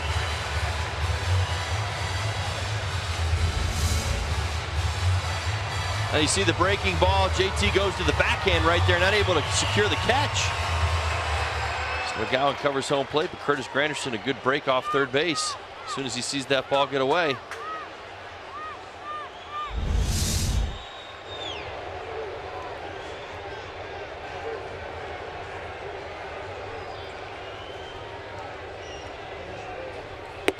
It's going to be called a pass ball.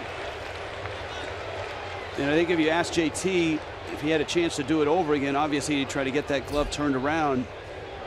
But a costly pass ball with Granderson scoring 7-3. Mets are back up by 4. And Lagares hits a high pop up back behind the plate. Counts full now at 3-2.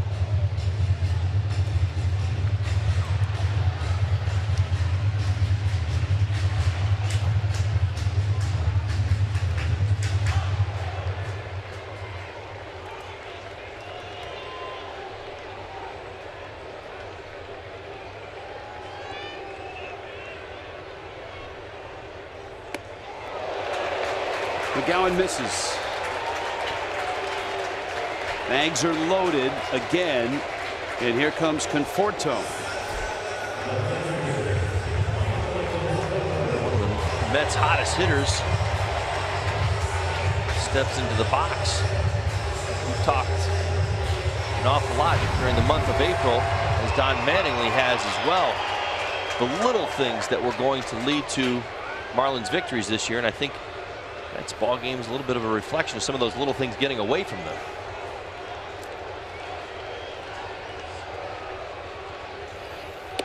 And the big thing that both Mattingly and Juan Nieves have talked about, the big thing is walks allowed. And the Marlins have given up 5 walks here. They have issued a ton of walks in this stretch of 10 games in which they've lost 8. Conforto fouls it out of play. You ask a team, and walks have a lingering effect on your team, not just for the trouble, the specifics of it, you know, the trouble it causes you on the base paths with the potential for runs being scored, but what it does to your defense. There's a lot of standing around going on out there. I mean, you can kind of pair that with some of the inconsistency of the offense. There's no doubt about it. Played a long time in this game, 12 years, and we used to talk about this all the time. When you're out there and the innings are long and there's a lot of pitches being thrown and there's a lot of walks, it takes your legs out from underneath you on the defensive end of things.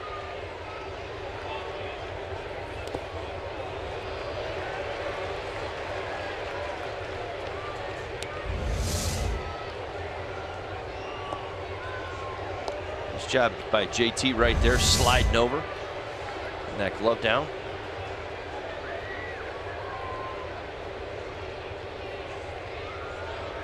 McGowan, a 1-2 count.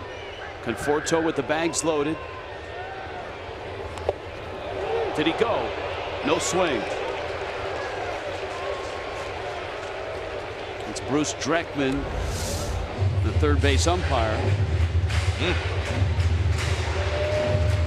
They're all about the same, aren't they? So interesting to me.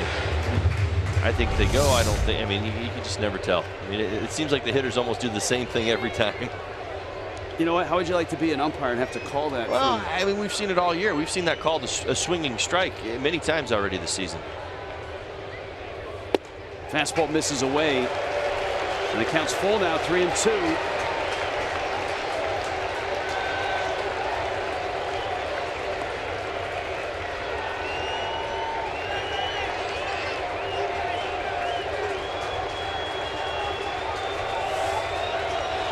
No place to put Michael Conforto.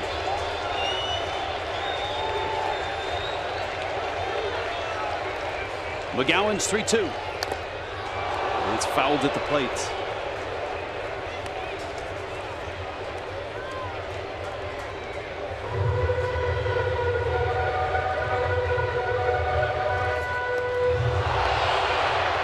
McGowan's last 3 appearances have been scoreless. Couple coming in the Pittsburgh series, one against the Rays.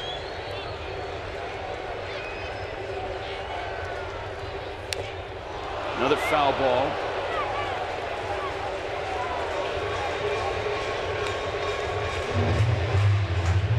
Porto just getting a piece of both of those fastballs just off the end of the bat.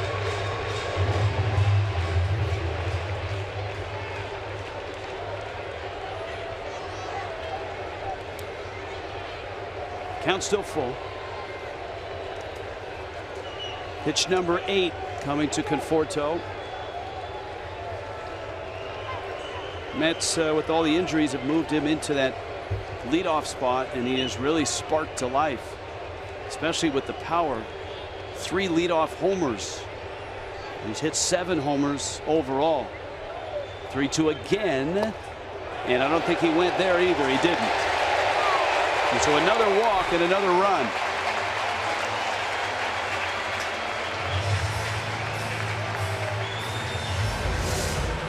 Well, after consecutive fastballs, decides to go to the slider, hoping to get the swing and the miss from Conforto, and he does just enough to hold up right there and pick up another RBI on a walk. Juan Nieves out to talk to McGowan, and now you've got Wilmer Flores for the Mets. So that's the 3rd walk in the inning and the 6th walk of the night by Miami pitching.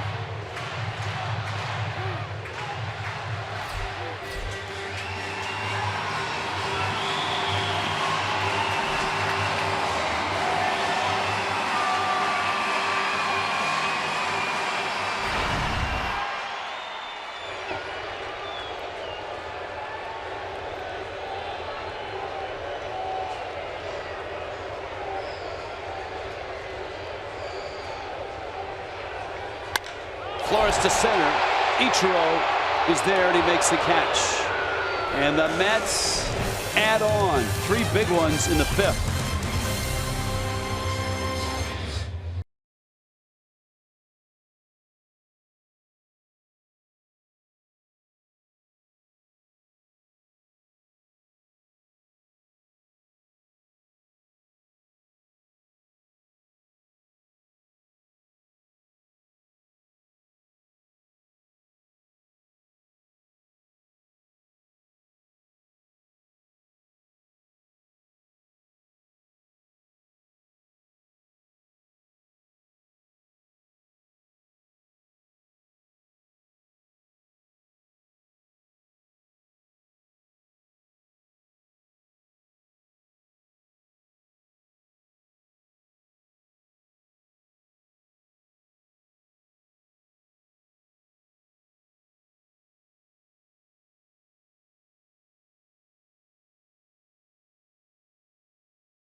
A problematic weekend in terms of starting pitching.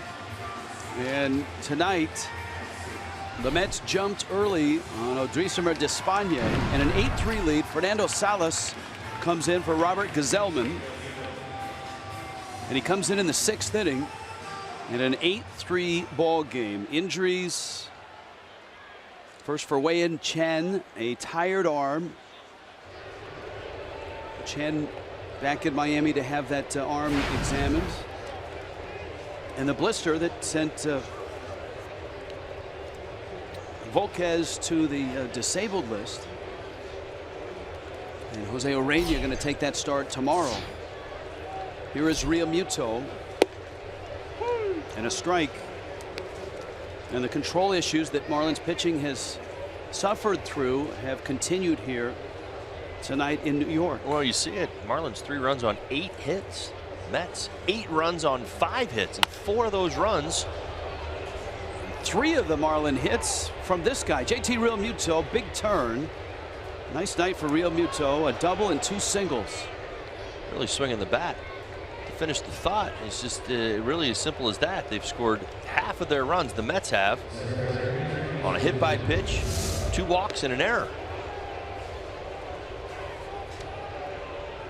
Well, and that was the case last night as well. Miami lost 8-7 and out hit the Mets 13-10. Here is Ichiro. Realmuto, talk about early offense. He has 3 hits. He's seen 5 pitches. It's on his game. It's what the Mets have been doing. When you're feeling good at the plate, a lot of times you want to jump on that first good fastball. See it right now, 438, 4-game hitting streak. Why not? The Marlins, 9 hits in the ball game tonight. Have had the leadoff guy on in 5 consecutive innings. So they're just a couple big swings, or maybe one of those big innings that they've been putting up here. A little more frequency, much like a couple nights ago. Well, that's why the 3 runs in the bottom of the 5th really stings, because the Marlins had one of those swings with Ozuna in the 5th, a 2-run homer. Ichiro, there is 1, there's the turn, there is 2. And Ichiro bounces into a double play. He's hit 3 ground balls to short. You see the fastball away. Ichiro trying to stay through it. Shoots it right at Jose Reyes. Feed to Neil Walker. Complete the double play.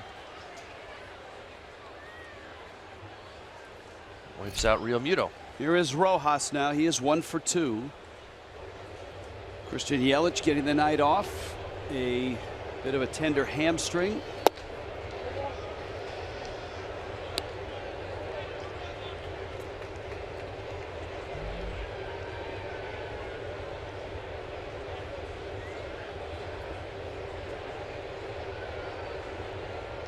Salas. Diving stop. That's going to be another hit for Rojas. My goodness.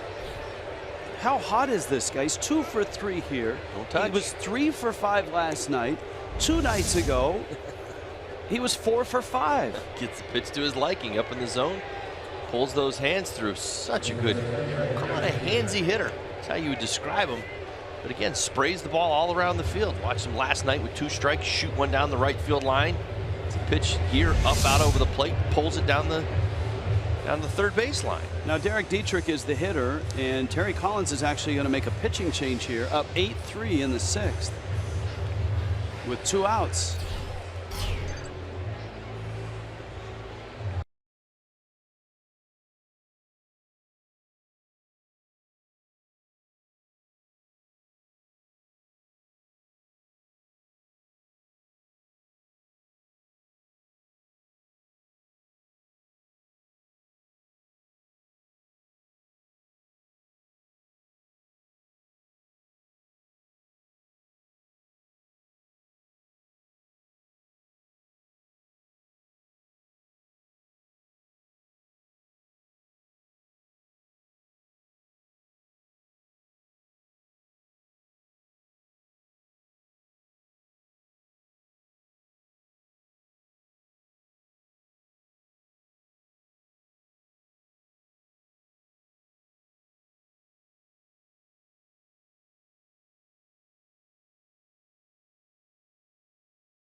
Join Jessica Blaylock. Jess? Hey, Rich, just a quick update on Jeff Locke, who has been dealing with bicep tendonitis since spring training. He's been playing in a couple of sim games. He has another one scheduled for Monday. They're going to try and get his pitch count up to 70. He's going to work as a starter. His arm has been strengthening. There's still no set timetable for his return, however. Guys? All right, Jess, thank you. Josh Edge and Derek Dietrich.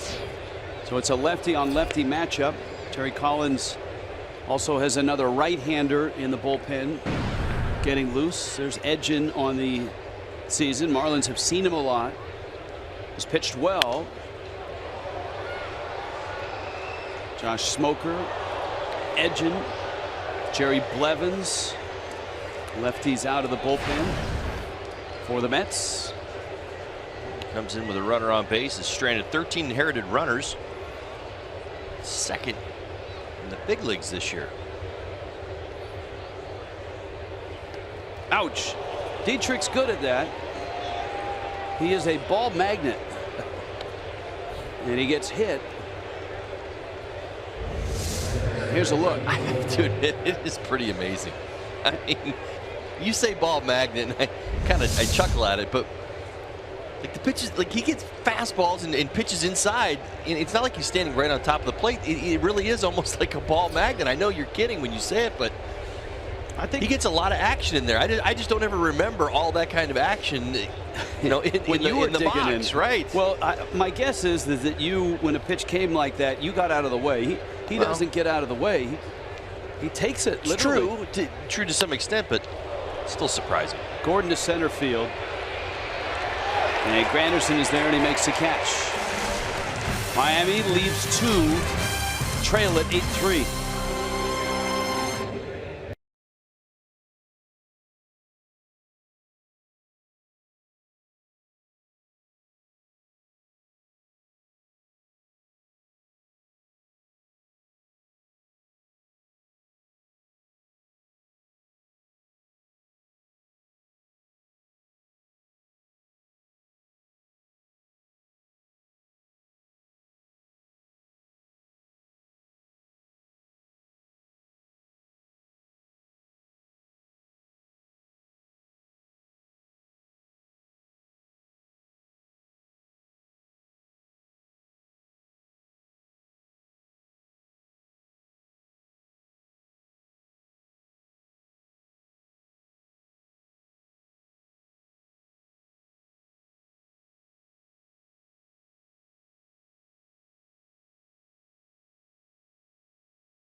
Baseball break brought to you by T-Mobile.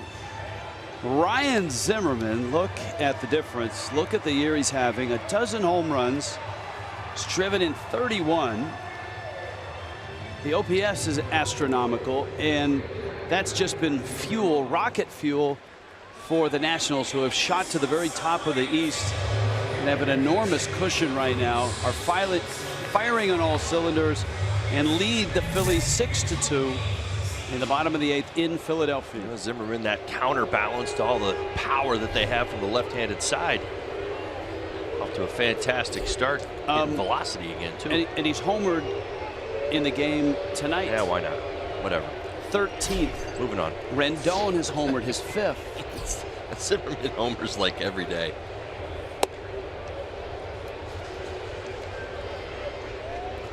How many games have they played?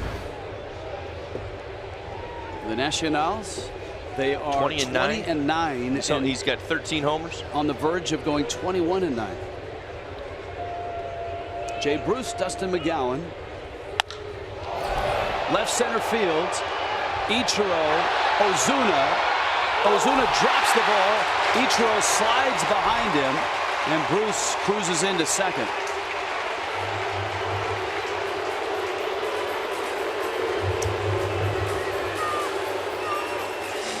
You suspect that Ozuna heard footsteps, and here's another look. Well, Ozuna's going to probably get to the spot a little quicker than Ichiro. Ichiro stays behind and does the right thing to the slide, but Ozuna kind of protects himself when maybe he didn't really have to, but a lot of times that'll happen.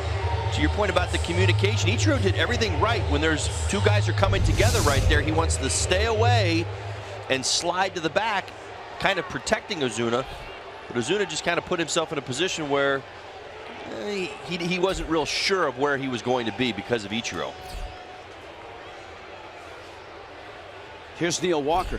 Now in the replay you could see Ichiro calling for the ball, but now he's going to get another one out there in center field. Ichiro back, tagging is Bruce. Ichiro makes the catch. Bruce moves to third on a well-struck ball by Walker. Sometimes in a ballpark like that, you don't hear a center fielder. It gets loud. It's loud here. You have to watch for hand signals, and outfields that are together and work together, you know, year in and year out, game in and game out. You know, you try to develop hand communications between each other, particularly with your center fielder. You see Christian Yelich do that an awful lot. He'll point, he'll stick his throwing arm out to kind of direct traffic out there, and there's no doubt that Ichiro certainly staked claim to that ball. Infield in, and playing Granderson to pull. McGowan gets a strike.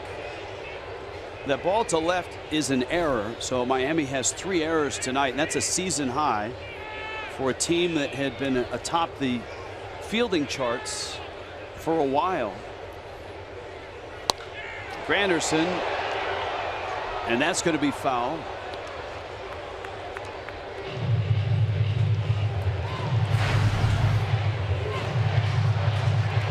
This has been a familiar spot these last 2 nights for the infielders, and that is 3 of them on the grass on the right side trying to choke off a run. Not necessarily a position you want to be in with any frequency. Get a little bit more specific. It feels like it's been about 3 times with Curtis Granderson up, not just the Mets. A couple times tonight that's been the case. Granderson an RBI walk his last at bat.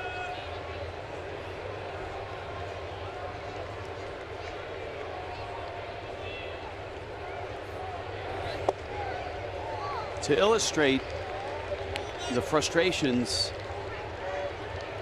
for the Marlins and the offense for the Mets, there's one way to do it, runners in scoring position. The other way is the Mets have batted around 3 times in the last 7 innings, going back to last night. Twice tonight. And Granderson swings and misses. Nice pitch by Dustin McGowan. Great changeup down in the zone, gets the swing and the miss over the top from Granderson. This pitch right there. Oh, nice depth, great movement, great late movement. Granderson fooled by that. Goes fishing.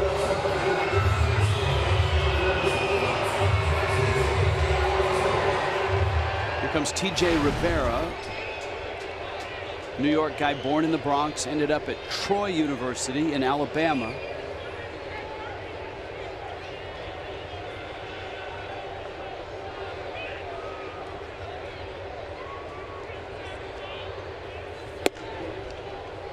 McGowan at 94 with a fastball up.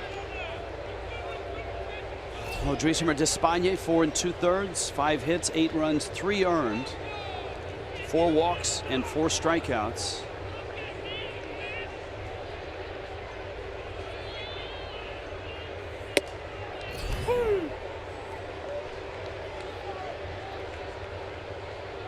McGowan has recorded 3 outs. He's walked 2 and struck out 1. And the Mets have 8 runs on 5 hits.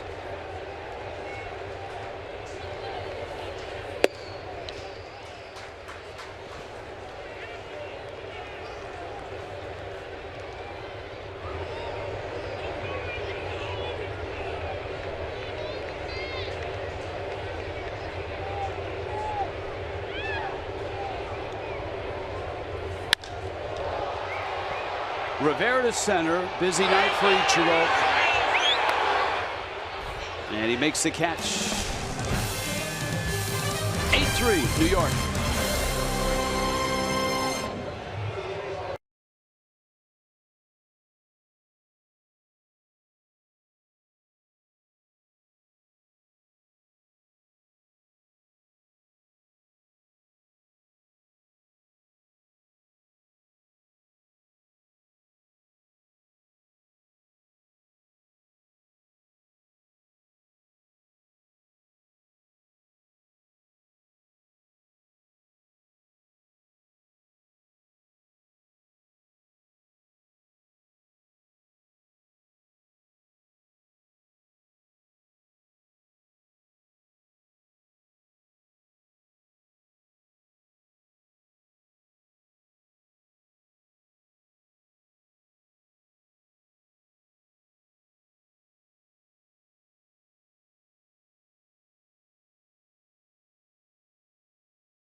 in the 7th. And early action for the Mets against Odrisamer Despaigne. That a Jay Bruce double. That a Jose Reyes single. 5 runs in the first after a Stanton homer. The Marlins got a 2-run homer from Marcell Ozuna. But then the Mets answered back with 3 more in the 5th. A pass ball as well.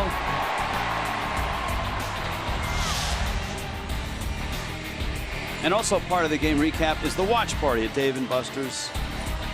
And so it's a good night to be at the watch party, right? Yeah. Have an adult beverage, enjoy yourself. Well, hopefully the Marlins aren't done scoring tonight. Put together some opportunities just about every inning. And that's part of the frustration from last night and carries over to tonight. Marlins are getting hits. And the combination we talked about, and there's Robles, he comes on out of the Mets bullpen. The combination of walks issued, most in Major League Baseball, and walks drawn in terms of Marlin hitters. The Marlins are, I want to say, near the very bottom in Major League Baseball. No. That combination is not obviously not working right now. The Fish have dropped 8 of their last 10 and are in a 5-run hole here. Entering the 7th, Prado, Ozuna, Stanton. Can I use a football stat here? Time of possession. we are lacking on, the Marlins are lacking on time of possession. 15-minute quarter. They've had the ball for 11 minutes.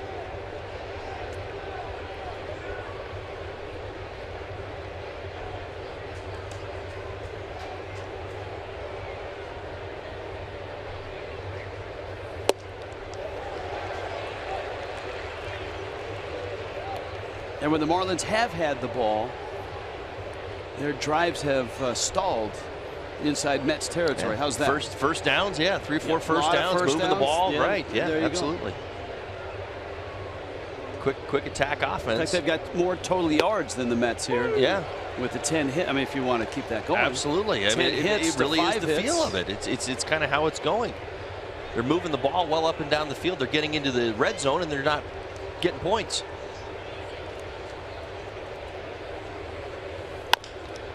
Prado, chopper, Reyes.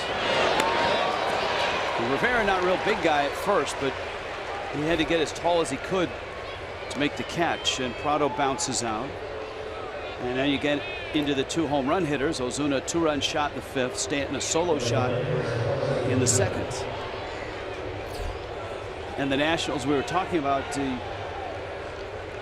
great start by Zimmerman, who's homered again tonight. 6-2, the Nationals in the bottom of the 9th in Philly have the lead.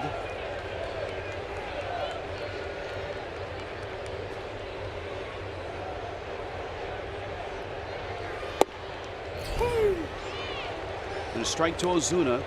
2 more hits for Ozuna.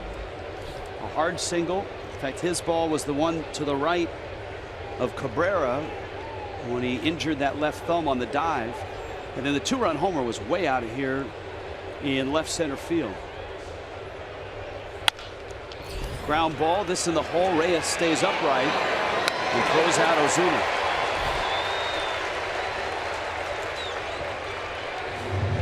Six pitches, 2 outs for Robles here in the top of the 7th inning.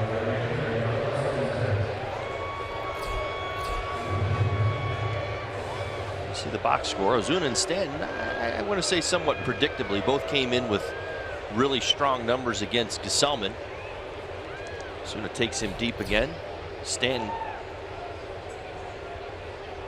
came into tonight's ball game 3 for 4. Busted bat on a check swing. And Hansel Robles goes 1, 2, 3 in the 7th. 7th inning stretch. 2nd stanza.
tomorrow. Marlins Live kicks it off at 12:30. Jose Urena gets the ball and the start. And the Marlins trying to patch together their rotation right now. And it's Matt Harvey, the Dark Knight, who will pitch in the daylights on Sunday afternoon. That's tomorrow. Harvey, an uneven start to his season for sure. And Urena has been effective. And of course, he had that long relief outing, which was essentially scattered 12 hits. Like a start. Yeah. And here is Reyes. Dustin McGowan throws a strike. Reyes, Kevin Plawecki, and Juan Lagares.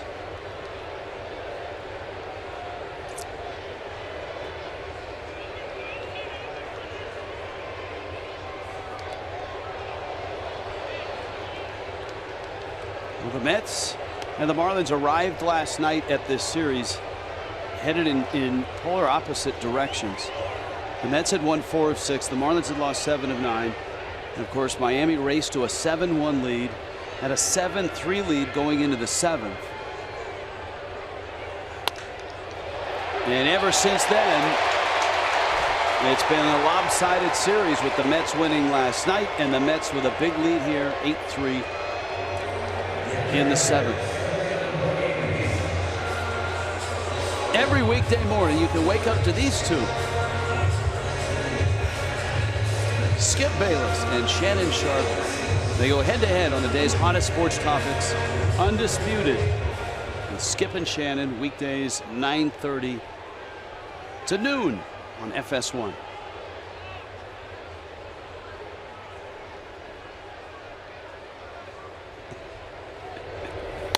There, it's a little flip down the right field line, and it's a foul ball.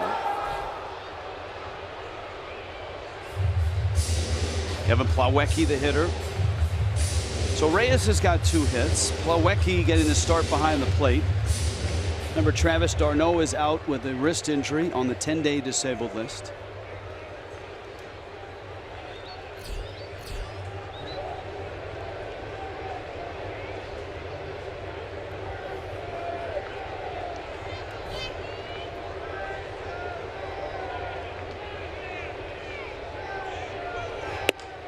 Fastball is up and in.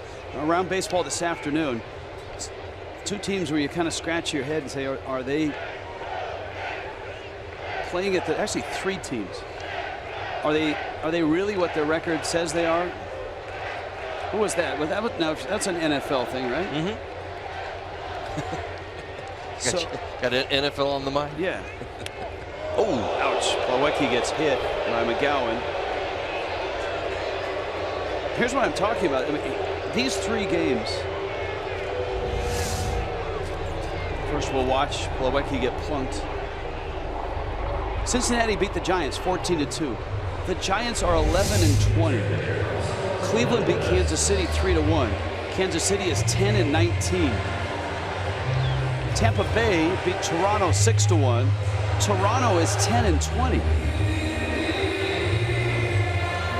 So, Todd Hollandsworth, I ask you, of those 3 teams, all of who are decidedly under 500 and by many accounts underachieving,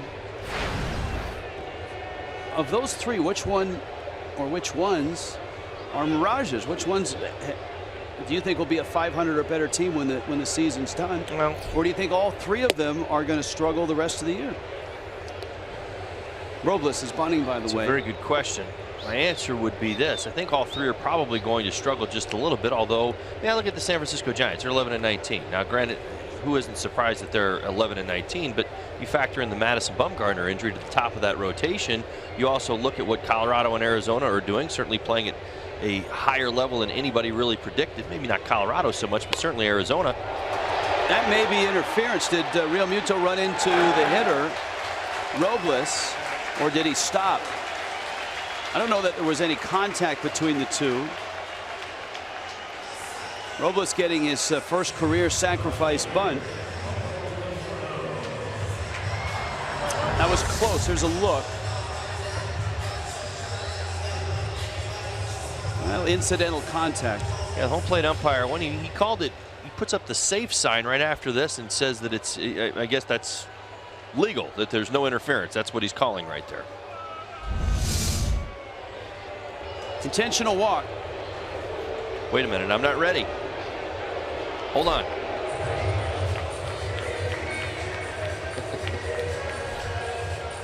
Yeah, the on-deck hitter, Wilmer Flores. Neither is Flores. Was not ready, so here he comes. Well, that's always been my point on this.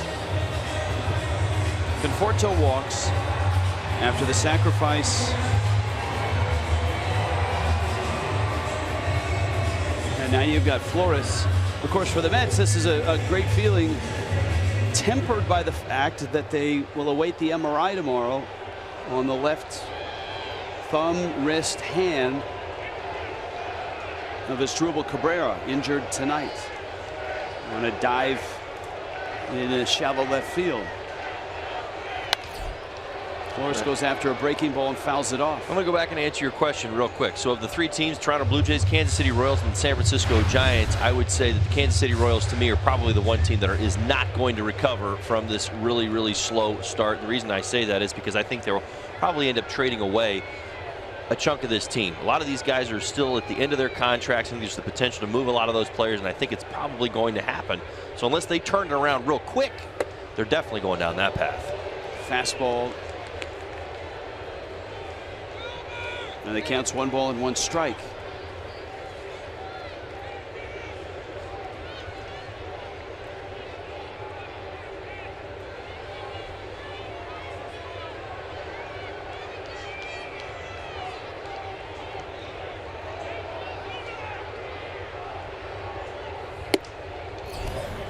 McGowan now 2-1.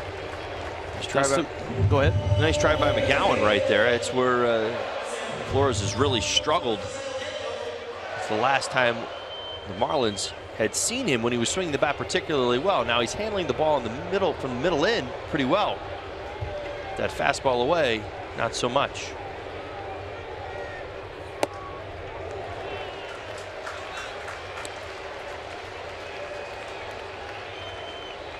Count 3-1. Flores has had some big moments against the Marlins. 11 career homers against the Fish. Highest total by far against any team. 6 against the Cubs is next for him. Pulls it on the ground. Bobbled by Prado. Out there, and that's it. And another little thing on a night where the Marlins defense has 3 errors. And it's been a great defensive year for the Fish up until tonight. This doesn't go as an error, but certainly Prado will tell you he should have had it cleanly. Routine ground ball right there. It's just kind of one of those nights. Flores not very fast. Down to first base and unfortunately unable to turn the double play. Flores does get an RBI. Here's Bruce.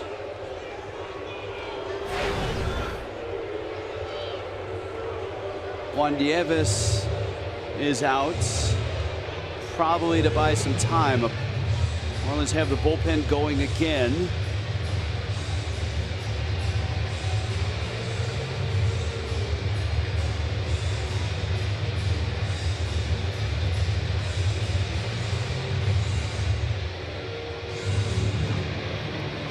Junichi Tozawa is the arm that's ready. It's a good strategy by JT Realmuto if he's actually buying some time. I think he went to the back of the mound to clean his spikes off from near the end of that. Probably legitimate. Near the end of that conversation.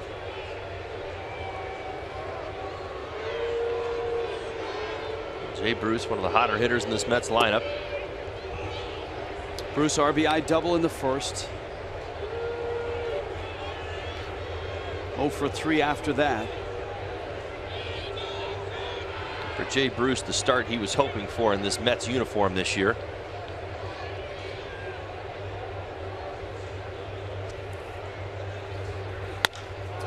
Bruce sends it left center field deep. Ichiro back to the wall, off the wall. 1 run is across. Flores on his way home. He's in there.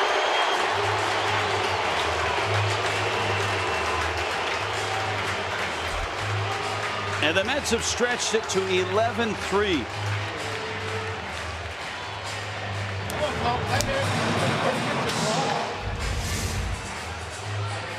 Fastball out over the plate. Well, I take that back. Kind of tailing away. Give credit to Jay Bruce right here for staying on this ball. That's where he was looking. So, in some ways, kind of feeding him that fastball, looking out away. Drives it off the left center field wall right there and picks up a 2 RBI double.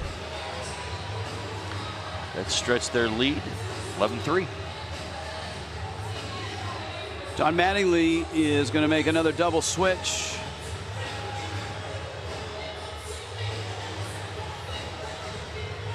Probably see Adeiny Echeverria come into the game and Miguel Rojas come out. There's Echeverria.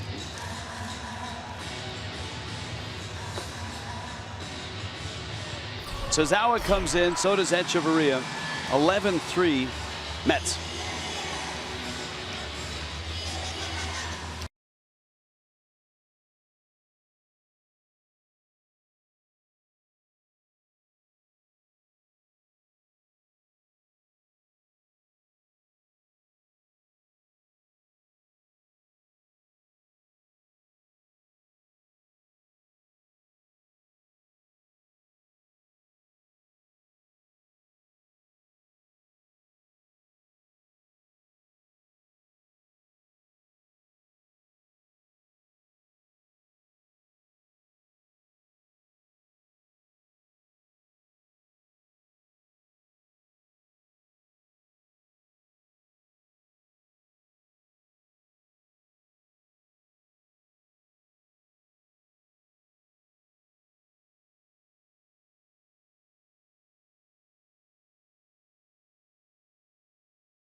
Marlins, you can see, still out hitting the Mets 10-7, but a lopsided score with 2 outs in the bottom of the 7th. The Marlins have double switched.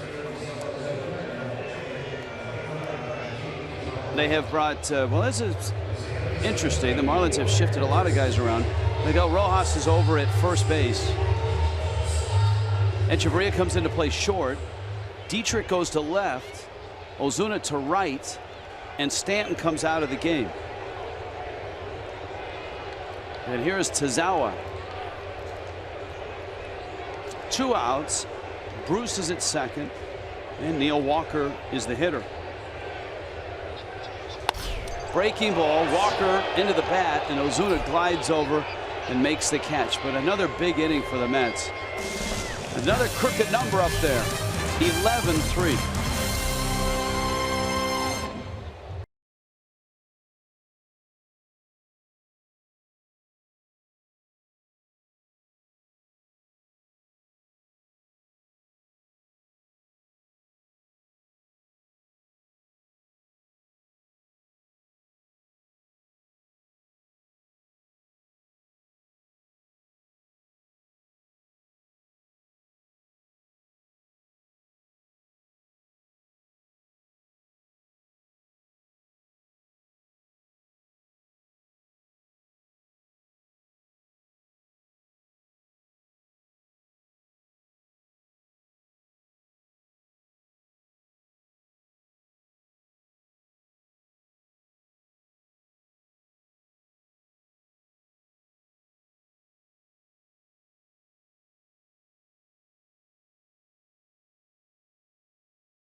11-3, Mets on top.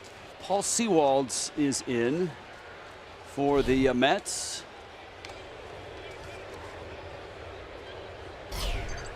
Sewald is 6'3" right-hander. Born in Las Vegas. Lives in Las Vegas. Matt Reynolds is now in the game at second base. Neil Walker exits. You see that kind of a drop and drive. Echeverria, liner, and is it caught? It is. Granderson with a nifty sliding catch in center field. And Echeverria's first at bat of the night ends up in the glove of Granderson. Granderson does a nice job getting the leather down on the ground so it can stay underneath the baseball right there. Got to his lowest point and able to secure the catch. Good swing of the bat by Danny Echeverria as he's just entered the game. See the numbers on Sewald. Fastball slider, kind of a drop and drive guy. Watch that arm angle kind of drop down as he gets right about there. Sewald, as I noted, born in Vegas. Lives in Vegas. What happens in Vegas stays in Vegas. So where did he pitch last year in AAA? Vegas. That's where the Mets AAA. I thought you were going to stop talking because you said what happens in Vegas stays in Vegas. Well, he was 5-3 with a 3.29 ERA, and those statistics actually stay in Vegas. That's right. Realmuto swings and misses. The interesting wrinkle, though, is this: a guy he played against in high school. He went to Bishop Gorman High School in Las Vegas. That's a great sports. Bryce Harper. Well, you got close. Chris Bryant. Oh. He played against Bryant, and then he was his teammate at the University of San Diego. That's where Bryant played his college ball. So they ended up as teammates at San Diego. Mets took him in the 10th round of the 2012 draft. Realmuto fouls it back. JT's had a really nice night at the plate. Banged out 3 hits, a double, and 2 singles.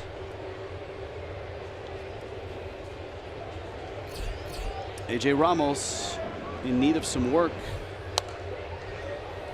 Sewald spins one up there. 33,339. That's your attendance tonight, as announced on the press box intercom. Press box intercom at most ballparks is a lot like the intercom on the subway here in New York. It's hard to understand a lot of times. You hear just bits and pieces, much like Charlie Brown's teacher. The sound in this ballpark funnels. One thing I've noticed. It's very loud. Anything that you hear kind of circulates. Realmuto sends one to center, hits it well. Granderson going back at the track, reaches and makes the catch.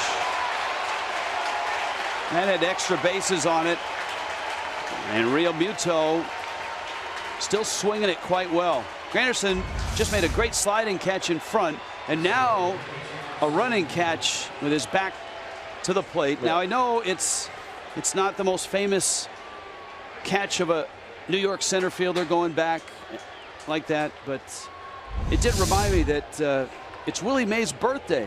86 years old today, so happy birthday to the Say Hey Kid. This running catch by Granderson had to make up a lot of ground. What do you in your scorebook put to signify a great play? I put an exclamation point. I circle things. All right, so I've got F8 exclamation point, F8 exclamation point. You've got 2 F8s circled? No, I haven't circled it yet because I'm deciding. He didn't take his eyes off of it. I'm not sure. The L8, the at bat before, yes, but this F8, I haven't circled it yet. Okay. Well, as a center fielder, I'm not. Nice running catch, but it's not there yet for me. He covered a lot of ground, but I would have expected him to catch that ball. Now the one before it, no, I gave him a double circle for the one before it. All right, well, that's fair. It's coming from an outfielder. No, look, that's an informed and educated opinion coming from the judge. This is an F8. An F8. Just a simple F8. Yep, that's all it is. What an inning he had. One to his front, one to the back, and one where he didn't even move.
bottom 8. Good music here in New York. They have a wide variety on their playlist. The sound system here is great. Keep everybody happy. Here's Granderson.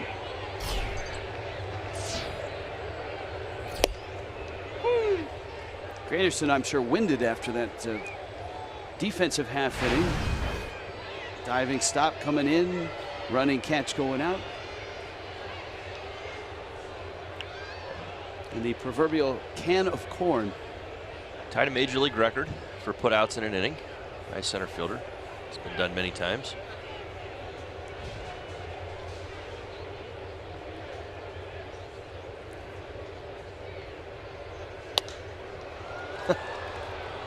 He sends one out to right, and there is Ozuna, and he makes the catch. MLB.com at bat is your #1 mobile app for live Marlins baseball. Fully customizable experience. You get home screen icons, app features, game day video, highlights, radio broadcasts, StatCast, a Hollinsworth bio, along with headshots. Download MLB.com at bat today. And here is TJ Rivera to face Junichi Tazawa. Rivera taking advantage of an opportunity to play here. Injuries to Lucas Duda and Cespedes. Terry Collins and the Mets like this guy's bat. Won a batting title last year in Las Vegas in the Pacific Coast League.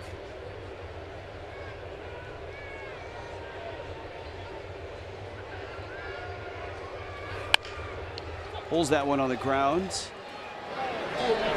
Prado to first. Rojas over there now. And there's 2 outs.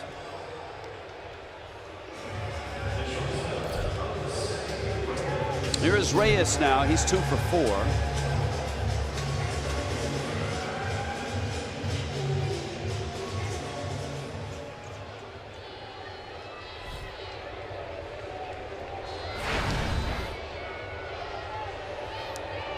Well, the Nationals did beat the Phillies. Zimmerman and Rendon homering again. 6-2 the final. So the Nationals are 21-9. The Phillies fall to 12-17, and that's where Miami will be if they lose this game. And obviously they're down 8 here in the bottom of the 8th. The Mets are primed to improve to 14-15. Echevarria from short throws out Reyes. Nice job by Tazawa.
Is brought to you by Southwest. Transparency, low fares, nothing to hide.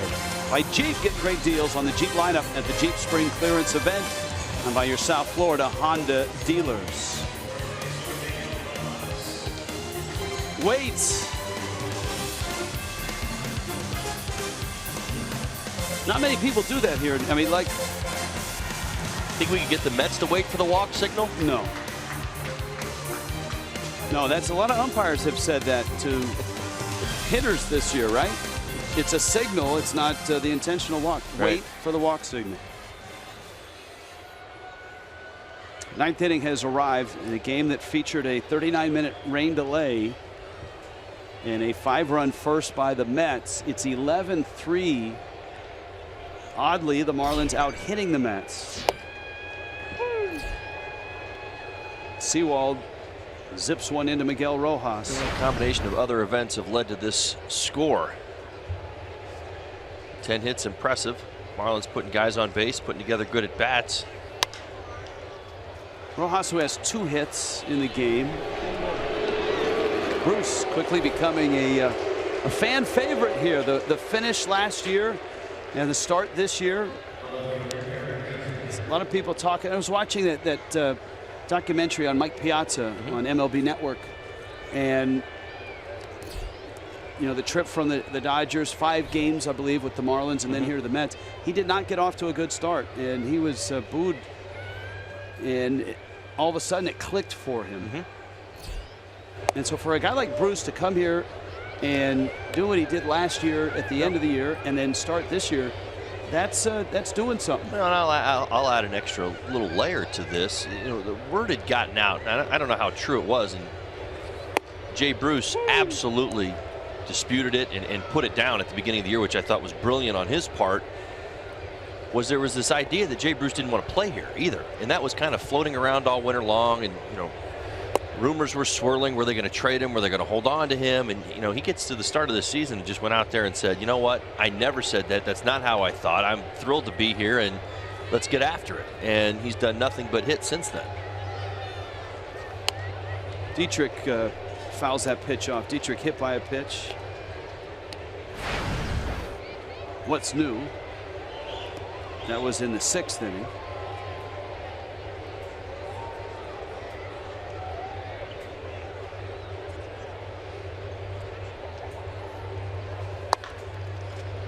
And he pulls that one foul. Well, tomorrow, Jose Urena gets the start. It's a Matt Harvey start for the Mets. And of course, Miami finding out yesterday that Wei-Yin Chen couldn't make this start, and knowing that Edinson Volquez could not make tomorrow's start, called up Despagne for the start, and then moved Urena out of that long relief role, and he gets a start tomorrow.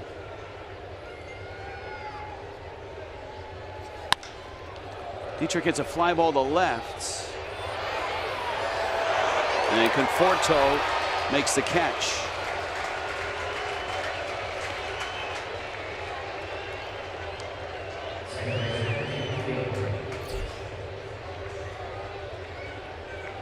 And here is D. Gordon. Miami down to their last out tonight. The Cardinals beat the Braves tonight 5-3. Atlanta is 11-17. I told you the Nationals beat the Phillies 6-2. Marlins and Mets here, the other teams in the National League East. Yankees clobbered the Cubs 11-6 at Wrigley. Gordon smokes it in the gap. Bruce is there, and he makes the catch. And the night is over. A long one for the Marlins, and their struggles continue here. The Mets jump Despagne early, and they add on throughout the night. 11-3 is the final score, and the Mets are still hot. New York now has won 6 of their last 8. They're a game under 500. The Marlins drop their 9th of their last 11 and 5 of their last 6. And the Fish at 12 and 17. Craig Minervini, Preston Wilson, Jessica Blaylock, all lined up on Marlins Live coming up.